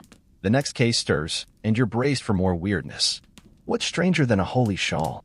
Let's find out. You're still in Uruk's incense-laden courtroom, Anitu's shrine veil fluttering in your mind like a whisper of divine reproach. Now, you're stepping into the quirky world of livestock dispute penalties, where Sumerian courts settle squabbles over animals with punishments as pastoral as they are peculiar. The air's thick with dust and the faint whiff of wool, the Tigris' soft ripple tying back to Lugal's river ordeal. The judge, his beard a rustic monument, as 2 herders bickering over a stolen sheep. In Sumer, livestock's wealth, and you're about to see justice get woolly. Mainstream history shows Sumerian law protected herds, with cuneiform tablets listing restitution for stolen or harmed animals. Fines or replacement livestock were common fixes. But here's the quirky tidbit. Some herders had to wear a flock band, a woolen strap marked with their offense, tied around their arm for public shaming. You're picturing the accused. Let's call him Anuji, a herder caught claiming his neighbor's sheep as his own. He's grim, bracing for a fleecy fallout. The verdict lands. Anuji, return the sheep and wear the flock band for 5 days. You're imagining him trudging through Uruk's pastures, a wool band etched with, I stole a sheep chafing his arm. The crowd's chatty, livestock theft's personal, and this is gossip fodder. Historians still argue whether flock bands aim to deter or just mock, but you're leaning toward mock. It's Sumerian justice with a shearable sting. Picture yourself by the grazing fields, goats bleating, yep, like Enki's old caper. Anuji's band snags on a thorn, herders snickering as kids mimic sheep calls. You're joking. Note to self, count your flock carefully. The crowd's lively, neighbors relish the drama, their own herd's safe. You're catching the vibe. Livestock theft's not just a loss, it's a breach of rural trust, and Anuji's wearing the proof. Not all livestock penalties are so visible. You overhear a simpler case, a man fined for injuring a cow. But Anuji's sheep grab hit a rival's livelihood, so the band's his mark. The sensory hits keep coming. The wool's itchy tug, Anuji's low grunt, the scribe's stylus scratch. You're tying this to Ger's truth jug, another public prop, less sloshy but just as shaming. Let's linger on the scene. The fields hum, sheep grazing, but Anuji's band draws eyes. You're noticing details, his sweaty brow, the tablet etching his shame, the crowd's mix of scorn and amusement. This isn't just punishment, it's a rural reckoning, guarding the flocks. You're chuckling at the band's irony. Where the wool you stole? But you feel Anuji's burn, his hurting days now a joke. Anuji shuffles on, band flapping, as the judge moves to the next case. You're still processing. A wool strap for a sheep? Sumerians love their livestock lessons. You're seeing why courts were packed, justice hears a pasture, and trusts the herd. The next case stirs, and you're braced for more weirdness. What's odder than a fleecy batch? Let's find out. You're still in Uruk's dusty courtroom, Anuji's flock band itching in your mind like wool on skin. Now, you're diving into the peculiar world of festival disruption penalties, where Sumerian courts punish those who spoil sacred celebrations with punishments as festive as they are humbling. The air is thick with the scent of roasted barley and revelry's echo, the Tigris' faint ripple tying back to Lugul's river ordeal. The judge, his beard a festive fixture, eyes a defendant accused of drunkenly crashing a temple festival. Parties are holy in Sumer, and you're about to see why gatecrashing gets you noticed. Mainstream history shows Sumerian festivals, like the Akitu, were sacred, with cuneiform tablets noting fines for disruptions that offended gods or community. Order was key to divine favor. But here's the quirky tidbit. Some offenders had to carry a feast tray, a wooden platter marked with their misdeed, paraded during the next festival. You're picturing the accused. Let's call her Zarpanet, a baker who stumbled into a priest's ritual, slurring insults. She's flushed, dreading the judge's call. The verdict lands. Zarpanet, pay a shekel and carry the feast tray at the next moon feast. You're imagining her weaving through festival crowds, a tray etched with, "I disrupted the rite," balanced on her shoulder. The crowd's buzzing. Festival fouls are scandalous, and this is juicy gossip. Historians still argue whether feast trays aim to restore harmony or just shame, but you're leaning towards shame. It's Sumerian justice with a party platter twist. Picture yourself at the festival, music humming, goats bleating. Yep, like Enki's old caper. Zarpanet's tray wobbles, drawing laughs as dancers dodge her. You're joking. Note to self, sober up for rituals. The crowd's merciless. Kids tug her tunic, priests scowl. You're catching the vibe. Disrupting a festival isn't just rude. It's a divine snub, and Zarpanet's serving the penance. Not all festival penalties are so public. You overhear a milder case, a man fined for brawling at a feast. But Zarpanet's drunken rant mocked the gods, so the tray's her badge. The sensory hits keep coming. The tray's splintery grip, Zarpanet's muttered curse, the scribe's stylus scratch. You're tying this to Anatu's shrine veil, another public prop, less holy but just as shaming. Let's linger on the scene. The festival glows, torches flaring, but Zarpanet's tray steals focus. You're noticing details, her shaky balance, the tablet etching her fine, the crowd's mix of glee and disapproval. This isn't just punishment, it's a ritual cleanse, keeping feast sacred. You're chuckling at the tray's irony. Carry the party you crashed? But you feel her burn, her bakery now a punchline. Zarpanet balances on, tray teetering, as the judge moves to the next case. You're still processing. A platter for a party foul? Sumerians guard their rights fiercely. You're seeing why courts were packed. Justice hears a celebration and orders the guest list. The next case stirs, and you're braced for more weirdness. What's odder than a festival flop? Let's find out. You're still in Uruk's bustling courtroom, Zarpanet's feast tray wobbling in your mind like a tipsy festival memory. Now, you're stepping into the strange world of scribe error penalties, where Sumerian courts punish sloppy record keepers who muddle the city's sacred ledgers. The air is thick with dust and the faint scratch of styluses, the Tigris' soft ripple tying back to Lugul's river ordeal. The judge, his beard a scholarly sentinel, eyes a scribe accused of botching a temple's grain tally. In Sumer, words are power, and you're about to see why mistakes aren't forgiven lightly. Mainstream history shows Sumerian scribes were elite, their cuneiform tablets the backbone of law and trade. Errors could disrupt temples or markets, earning fines or labor. But here's the quirky tidbit. Some erring scribes had to wear a tablet yoke, a lightweight clay frame hung around their neck, marked with their blunder. You're picturing the accused. Let's call him Nabu, a young scribe who miscounted grain offerings. He's pale, knowing his career's on the line. The verdict lands. Nabu, correct the tablet and wear the tablet yoke for 4 days. You're imagining him shuffling through Uruk's scribal quarter, a clay frame etched with "I miscounted grain" clinking softly. The crowd's chatty, scribe slip-ups are rare, and this is prime gossip.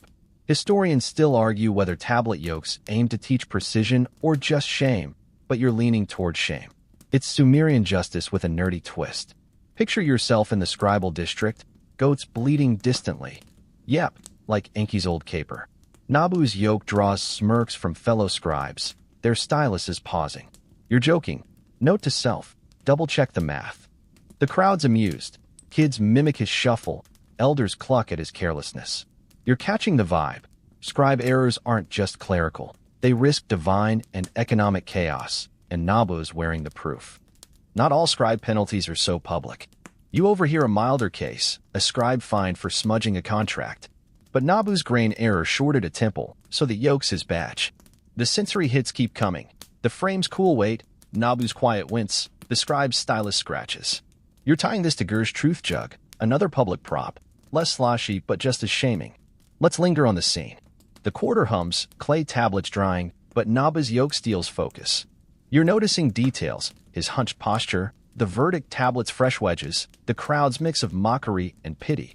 This isn't just punishment, it's a scribal vow guarding Uruk's records.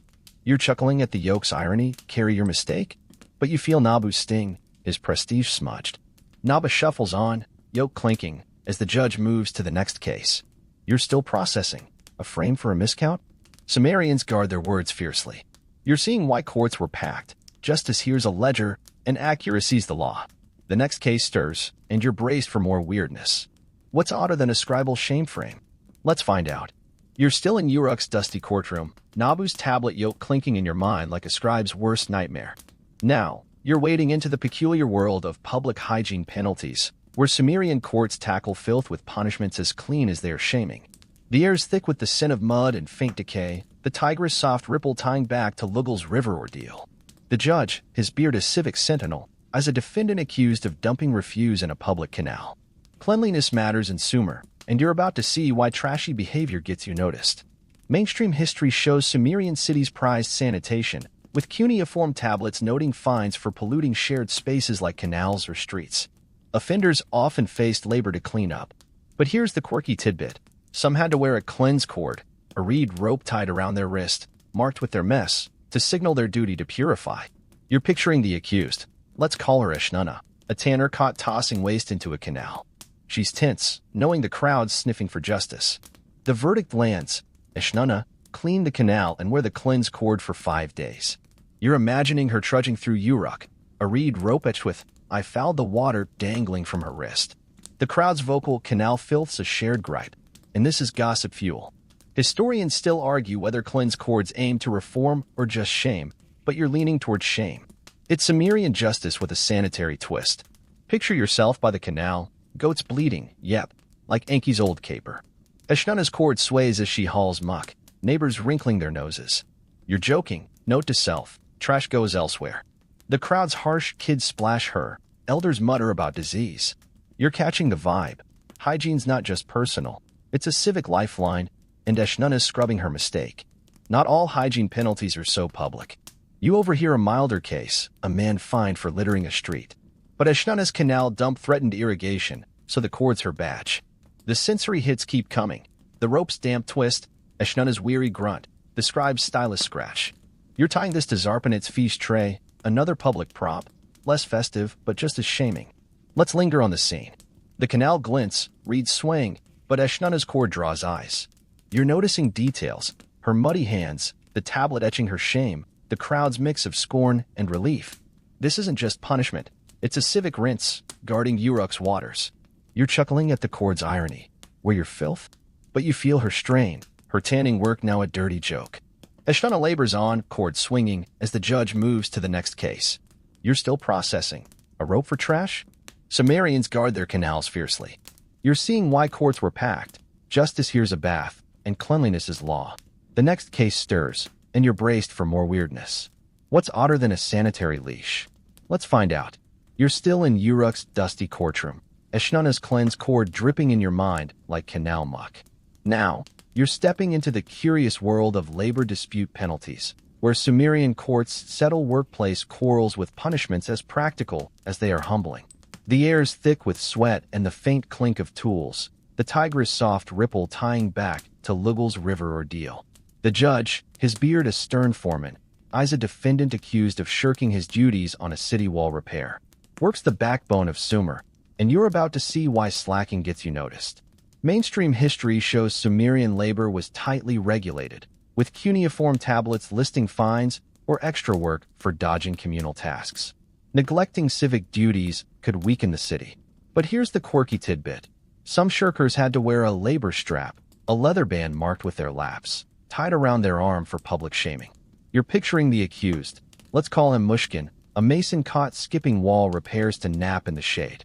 He's grim, knowing the crowd's ready to hammer him. The verdict lands. Mushkin worked double shifts and wear the labor strap for 6 days. You're imagining him hauling bricks, a leather band etched with "I shirked the wall," chafing his arm. The crowd's chatty, labor disputes hit home, and this is gossip fuel. Historians still argue whether labor straps aim to boost effort or just shame, but you're leaning towards shame. It's Sumerian justice with a workman's twist. Picture yourself by the city wall, goats bleating. Yep, like Enki's old caper. Mushkin's strap flaps as he stacks bricks, laborers smirking. You're joking. Note to self, no napping on the job. The crowd's tough. Kids mimic his slouch. Overseers bark orders. You're catching the vibe. Shirking isn't just lazy. It's a civic betrayal, and Mushkin's carrying the load. Not all labor penalties are so public. You overhear a milder case, a weaver fined for missing a quota.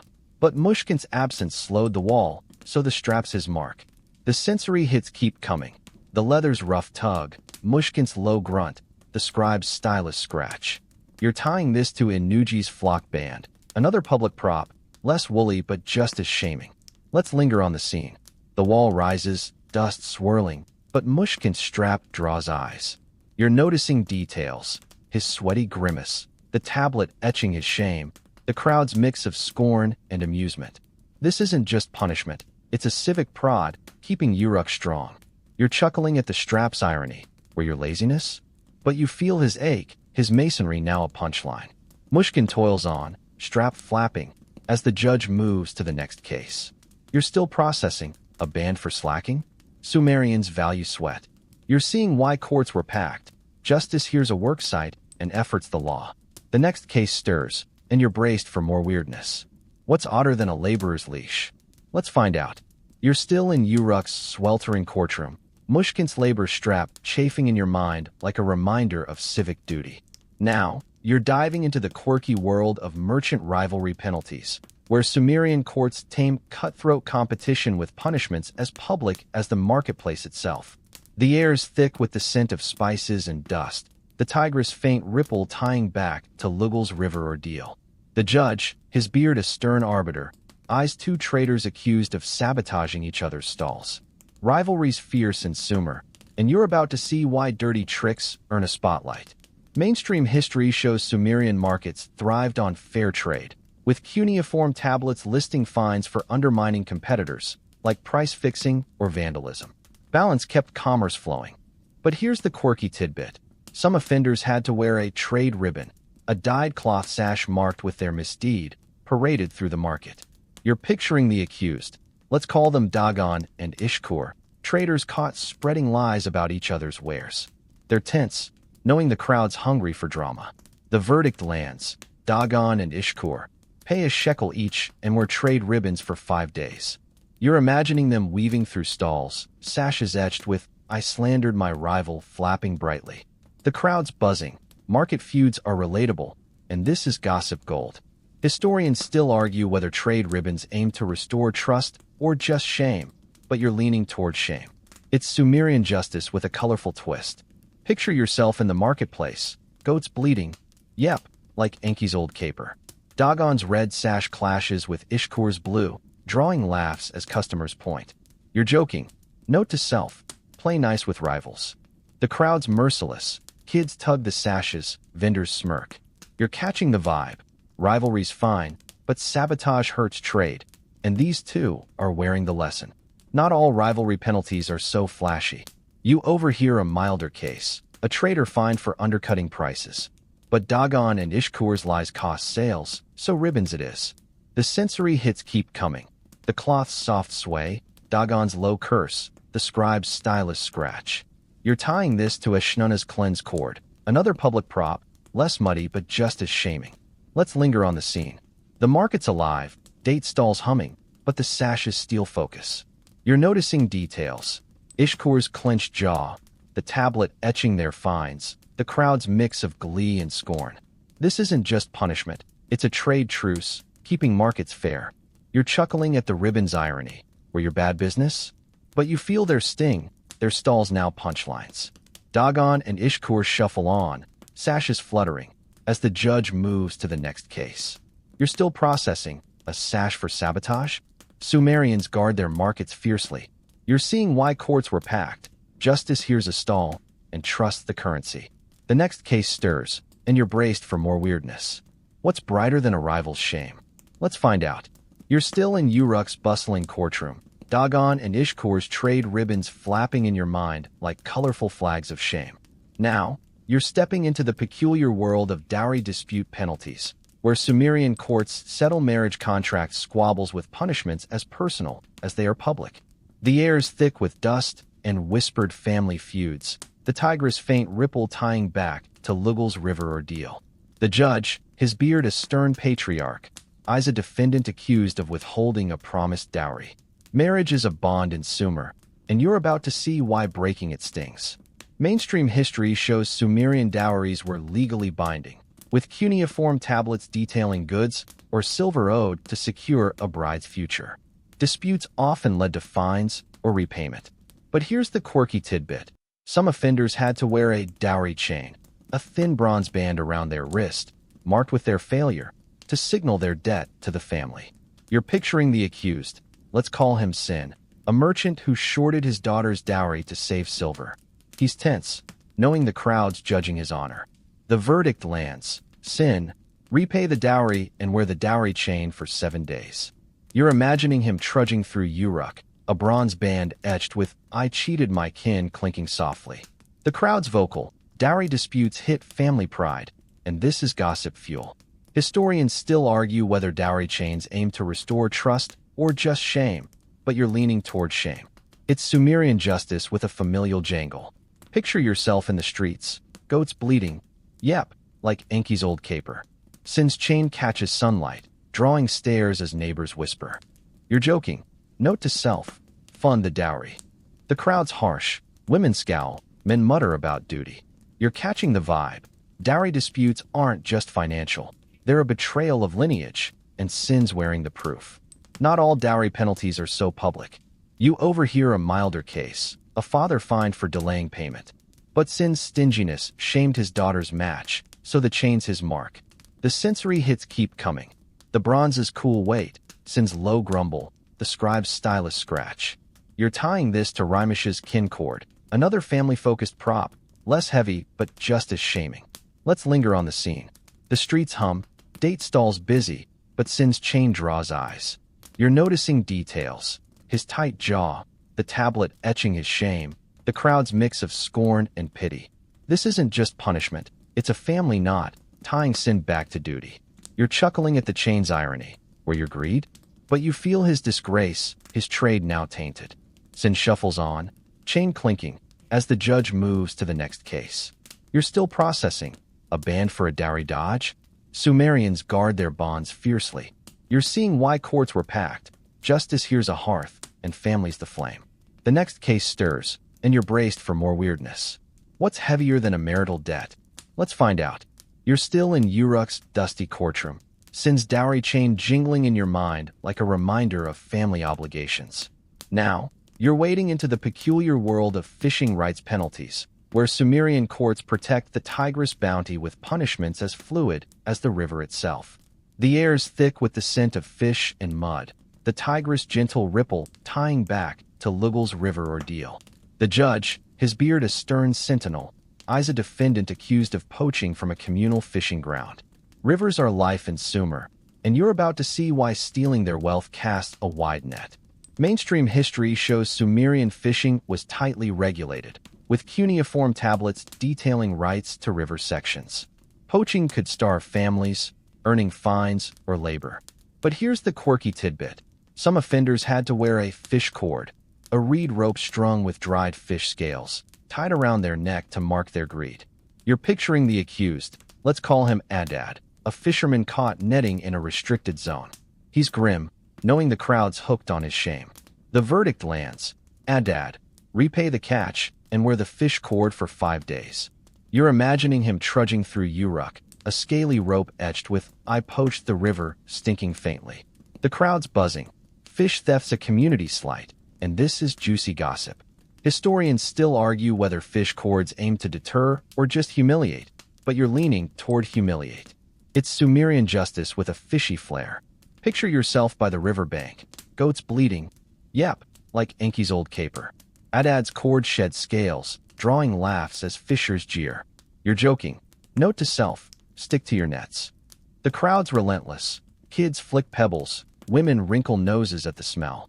You're catching the vibe. Poaching's not just theft. It's a grab at shared survival, and Adad's wearing the stench. Not all fishing penalties are so public.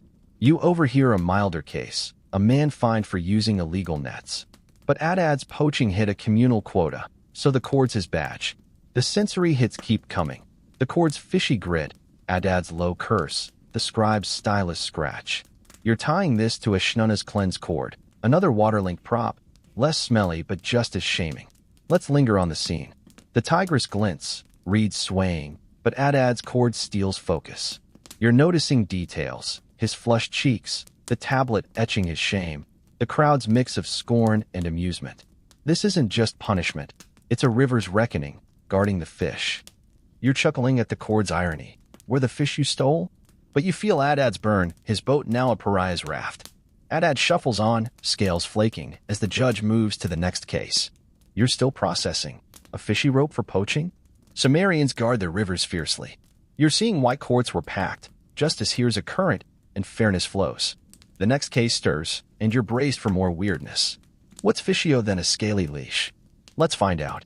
You're still in Uruk's dusty courtroom, Adad's fish cord flaking in your mind like a whiff of river guilt. Now, you're stepping into the quirky world of grain-hoarding penalties, where Sumerian courts crack down on greed that starves the community. The air's thick with the scent of barley and dust, the tigress' faint ripple tying back to Lugal's river ordeal. The judge, his beard a stern granary guard, as a defendant accused of hiding grain during a lean season. Food's life in Sumer, and you're about to see why hoarding it needs trouble. Mainstream history shows Sumerian grain was tightly controlled, with cuneiform tablets tracking harvests to feed cities. Hoarding could spike prices or cause hunger, earning fines or labor. But here's the quirky tidbit. Some hoarders had to wear a grain sash, a woven band marked with their greed, slung across their chest for public shaming. You're picturing the accused. Let's call her Ninlil, a farmer caught stashing barley while neighbors begged. She's tense, knowing the crowd's hungry for justice. The verdict lands. Ninlil, share the grain and wear the grain sash for 6 days. You're imagining her trudging through Uruk, a sash etched with "I hoarded barley" flapping against her tunic. The crowd's vocal hunger's personal, and this is raw gossip. Historians still argue whether grain sashes aim to redistribute or just shame, but you're leaning towards shame. It's Sumerian justice with a starchy sting. Picture yourself in the marketplace, goats bleating, yep, like Enki's old caper. Ninlil's sash draws glares, bakers hissing as kids toss chaff. You're joking. Note to self, share the harvest. The crowd's harsh elders scowl, mothers curse her selfishness. You're catching the vibe. Hoarding's not just greed, it's a communal wound, and Ninlil's wearing the scar. Not all hoarding penalties are so public. You overhear a milder case, a trader fined for hiding dates. But Ninlil's stash left families hungry, so the sash is her badge. The sensory hits keep coming. The sash's rough weave, Ninlil's low mutter, the scribe's stylus scratch. You're tying this to Sin's dowry chain, another public prop, less metallic but just as shaming. Let's linger on the scene. The market hums, stalls bustling, but Ninlil's sash steals focus. You're noticing details, her clenched hands, the tablet etching her shame, the crowd's mix of anger and relief. This isn't just punishment, it's a harvest shared, feeding Uruk's trust. You're chuckling at the sash's irony. Wear your grain? But you feel her sting, her farm now a pariah's plot. Ninlil shuffles on, sash swaying, as the judge moves to the next case. You're still processing. A ban for hoarding? Sumerians guard their food fiercely. You're seeing why courts were packed, justice here's a granary, and sharing's the law. The next case stirs, and you're braced for more weirdness. What's heavier than a barley batch? Let's find out. You're still in Uruk's dusty courtroom, Ninlil's grain sash rustling in your mind like a warning against greed. Now, you're wading into the peculiar world of temple donation penalties, where Sumerian courts punish those who skimp on offerings to the gods. The air's thick with incense and divine tension, the Tigris' faint ripple tying back to Lugal's river ordeal. The judge, his beard a holy sentinel, as a defendant accused of promising a temple gift and not delivering. The gods demand respect in Sumer, and you're about to see why shortchanging them brings divine shade. Mainstream history shows Sumerian temples relied on donations, with cuneiform tablets tracking offerings of grain, silver, or livestock. Failing to fulfill a vow was a serious offense, often fined or labored off. But here's the quirky tidbit. Some delinquents had to wear a vow band, a cloth strip marked with their broken promise, tied around their forehead for public shaming. You're picturing the accused. Let's call him Enkidu, a traitor who pledged silver to Inanna's temple but kept it for himself. He's sweating, knowing the gods and the crowd are watching. The verdict lands. Enkidu, pay the silver and wear the vow band for 5 days. You're imagining him trudging through Uruk, a band etched with "I cheated Inanna" itching his brow. The crowd's hushed, temple slights spook them, and this is sacred gossip. Historians still argue whether vow bands aim to appease gods or just shame, but you're leaning towards shame. It's Sumerian justice with a divine headspace. Picture yourself near the temple, goats bleating, yep, like our old pal Enki's caper. Enkidu's band flaps, drawing stares as priests nod grimly. You're joking. Note to self, don't ghost the gods. The crowd's tense, some fear divine curses, others mock his greed. You're catching the vibe. Skipping a vow isn't just stingy, it's a cosmic snub, and Enkidu's wearing the receipt. Not all donation penalties are so public. You overhear a milder case, a farmer fined for shorting grain offerings. But Enkidu's silver dodge insulted Inanna, so the band's his badge. The sensory hits keep coming. The cloth's tight pinch, Enkidu's low grumble, the scribe's stylus scratch. You're tying this to Anutu's shrine veil, another temple-linked prop, less fluttery but just as shaming. Let's linger on the scene. The temple glows, torches flickering, but Enkidu's band draws eyes. You're noticing details, his furrowed brow, the tablet etching his shame, the crowd's mix of awe and scorn. This isn't just punishment, it's a divine IOU, settling accounts with the gods. You're chuckling at the band's irony, where your broken vow, but you feel his weight, his trade now tainted by celestial side-eye. Enkidu shuffles on, band taut, as the judge moves to the next case. You're still processing.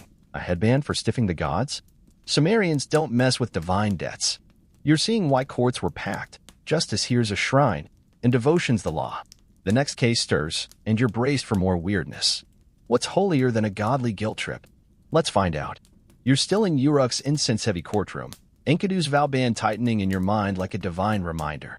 Now, you're stepping into the quirky world of public drunkenness penalties, where Sumerian courts tame rowdy revelers with punishments as sobering as they are public.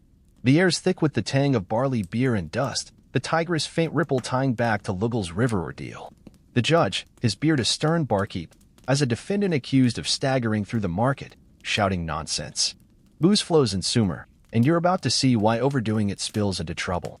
Mainstream history shows Sumerians love their beer, with cuneiform tablets noting fines for public disturbances caused by drunkenness. Order was key in bustling cities. But here's the quirky tidbit. Some drunks had to wear a sober string, a reed cord looped around their neck, marked with their excess, to signal sobriety's return. You're picturing the accused. Let's call her Inanna, a weaver caught weaving through stalls, slurring insults. She's flushed, knowing the crowd's sober judgment awaits. The verdict lands. Inanna, pay a shekel and wear the sober string for 4 days. You're imagining her trudging through Uruk, a cord etched with "I drank too much" dangling like a bad hangover. The crowd's lively, drunken tales are relatable, and this is gossip gold. Historians still argue whether sober strings aim to reform or just shame, but you're leaning towards shame. It's Sumerian justice with a tipsy twist. Picture yourself in the marketplace, goats bleating, yep, like Enki's old caper. Inanna's cord sways, drawing chuckles as vendors mimic her stumble. You're joking. Note to self. Pace the beer. The crowd's merciless, kids tug the string, elders cluck disapproval. You're catching the vibe. Drunkenness isn't just silly, it disrupts trade and decorum, and Inanna's wearing the lesson. Not all drunken penalties are so public. You overhear a milder case, a man fined for vomiting on a street. But Inanna's loud spree rattled shoppers, so the string's her badge. The sensory hits keep coming. The chord's rough graze, Inanna's low groan, the scribe's stylus scratch. You're tying this to Zarpanit's feast tray, another public prop, less festive but just as shaming. Let's linger on the scene. The market hums, date stalls buzzing, but Inanna's chord steals focus. You're noticing details, her bleary eyes, the tablet etching her fine, the crowd's mix of glee and scorn. This isn't just punishment, it's a civic detox, restoring order. You're chuckling at the string's irony, where your buzz? But you feel her sting, her weaving now a tavern tale. Inanna shuffles on, chord swinging, as the judge moves to the next case. You're still processing. A string for a bender? Sumerians guard their streets fiercely. You're seeing why courts were packed. Justice here's a bar, and sobriety's the rule. The next case stirs, and you're braced for more weirdness. What's soberer than a drunken leash? Let's find out. You're still in Uruk's dusty courtroom, Inanna's sober string dangling in your mind like a hazy tavern memory. Now, you're diving into the peculiar world of craft fraud penalties, where Sumerian courts punish shoddy artisans who cheat their customers. The air's thick with the scent of clay and sweat, the Tigris' faint ripple tying back to Lugul's river ordeal. The judge, his beard a stern craftsman, as a defendant accused of selling flawed pottery as top grade. Skills prized in Sumer, and you're about to see why faking it chips away at trust. Mainstream history shows Sumerian artisans were regulated, with cuneiform tablets listing fines for defective goods that harm trade. Restitution or labor often settled the score. But here's the quirky tidbit. Some fraudsters had to wear a craft shard, a broken pottery piece marked with their deceit, hung around their neck. You're picturing the accused, let's call him Bel, a potter caught passing cracked jars as flawless. He's tense, knowing the crowd's ready to smash his reputation. The verdict lands. Bel, replace the jars and wear the craft shard for 5 days. You're imagining him trudging through Uruk's market, a jagged shard etched with, "I sold bad pots," clinking against his chest. The crowd's buzzing shoddy crafts hit wallets, and this is gossip clay. Historians still argue whether craft shards aim to restore quality or just shame, but you're leaning towards shame. It's Sumerian justice with a brittle edge. Picture yourself in the marketplace, goats bleeding, yep, like Enki's old caper. Bel's shard glints, drawing laughs as buyers dodge his stall. You're joking. Note to self, test the pots. The crowd's harsh, kids flick pebbles, merchants sneer at his cracks. You're catching the vibe. Craft fraud's not just a scam. It's a blow to trade's trust, and Bel's wearing the fragments. Not all craft penalties are so public. You overhear a milder case, a weaver fined for weak cloth. But Bel's cracked jars leaked oil, so the shard's his badge. The sensory hits keep coming. The shard's sharp edge, Bel's low mutter, the scribe's stylus scratch. You're tying this to Ger's truth jug, another public prop, less sloshy but just as shaming. Let's linger on the scene. The market hums, stalls bustling, but Bel's shard steals focus. You're noticing details, his clenched jaw, the tablet etching his shame, the crowd's mix of scorn and amusement. This isn't just punishment, it's a quality check, guarding Uruk's crafts. You're chuckling at the shard's irony, where your broken work? But you feel Bel's sting, is kiln now a joke. Bel shuffles on, shard swaying, as the judge moves to the next case. You're still processing. A pot piece for fraud? Sumerians guard their skills fiercely. You're seeing why courts were packed. Justice here's a workshop and trusts the craft. The next case stirs, and you're braced for more weirdness. What's sharper than a broken badge? Let's find out. You're still in Uruk's dusty courtroom, Bel's craft shard clinking in your mind like a cracked pot's echo. Now, you're stepping into the peculiar world of tax evasion penalties, where Sumerian courts chase down those who dodge the city's dues with punishments as public as they are pointed. The air is thick with the scent of barley and tension, the Tigris' faint ripple tying back to Lugul's river ordeal. The judge, his beard a stern tax collector, eyes a defendant accused of hiding profits from his trade. Taxes fuel Sumer, and you're about to see why skipping them lands you in deep. Mainstream history shows Sumerian cities relied on taxes, grain, silver, or goods, to fund temples and walls, with cuneiform tablets tracking payments. Evasion often meant fines or labor. But here's the quirky tidbit. Some tax dodgers had to wear a tribute band, a bronze strip marked with their shortfall, tied around their arm for public shaming. You're picturing the accused, let's call him Ninkasi, a brewer who underreported his beer sales. He's sweating, knowing the crowd's ready to pour on the scorn. The verdict lands. Ninkasi. Pay the owed silver and wear the tribute band for 6 days. You're imagining him trudging through Uruk's market, a bronze band etched with "I hid my taxes" glinting on his arm. The crowd's buzzing. Taxes hit everyone, and this is gossip brew. Historians still argue whether tribute bands aim to collect dues or just shame, but you're leaning towards shame. It's Sumerian justice with a metallic bite. Picture yourself in the marketplace, goats bleating. Yep, like Enki's old caper. Ninkasi's band catches sunlight, drawing jeers as traders shake their heads. You're joking. Note to self, report the beer. The crowd's harsh. Kids mimic his shuffle. Elders mutter about civic duty. You're catching the vibe. Tax evasion's not just greedy. It's a stab at Uruk's heart, and Ninkasi's wearing the wound. Not all tax penalties are so public. You overhear a milder case. A farmer fined for undercounting grain. But Ninkasi's beer dodge shorted the temple, so the band's his badge. The sensory hits keep coming. The bronze's cool weight. Ninkasi's low grumble. The scribe's stylus scratch. You're tying this to Sin's dowry chain. Another public prop, less familial but just as shaming. Let's linger on the scene. The market hums, stalls bustling, but Ninkasi's band steals focus.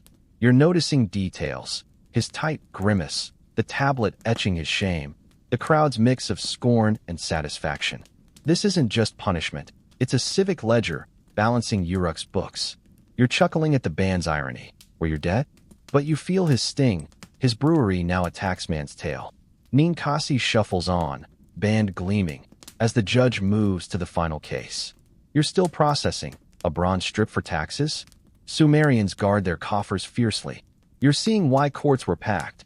Justice here's a treasury, and payment's the law. The last case looms, and you're braced for the weirdest yet. What's heavier than a city's dues? Let's find out.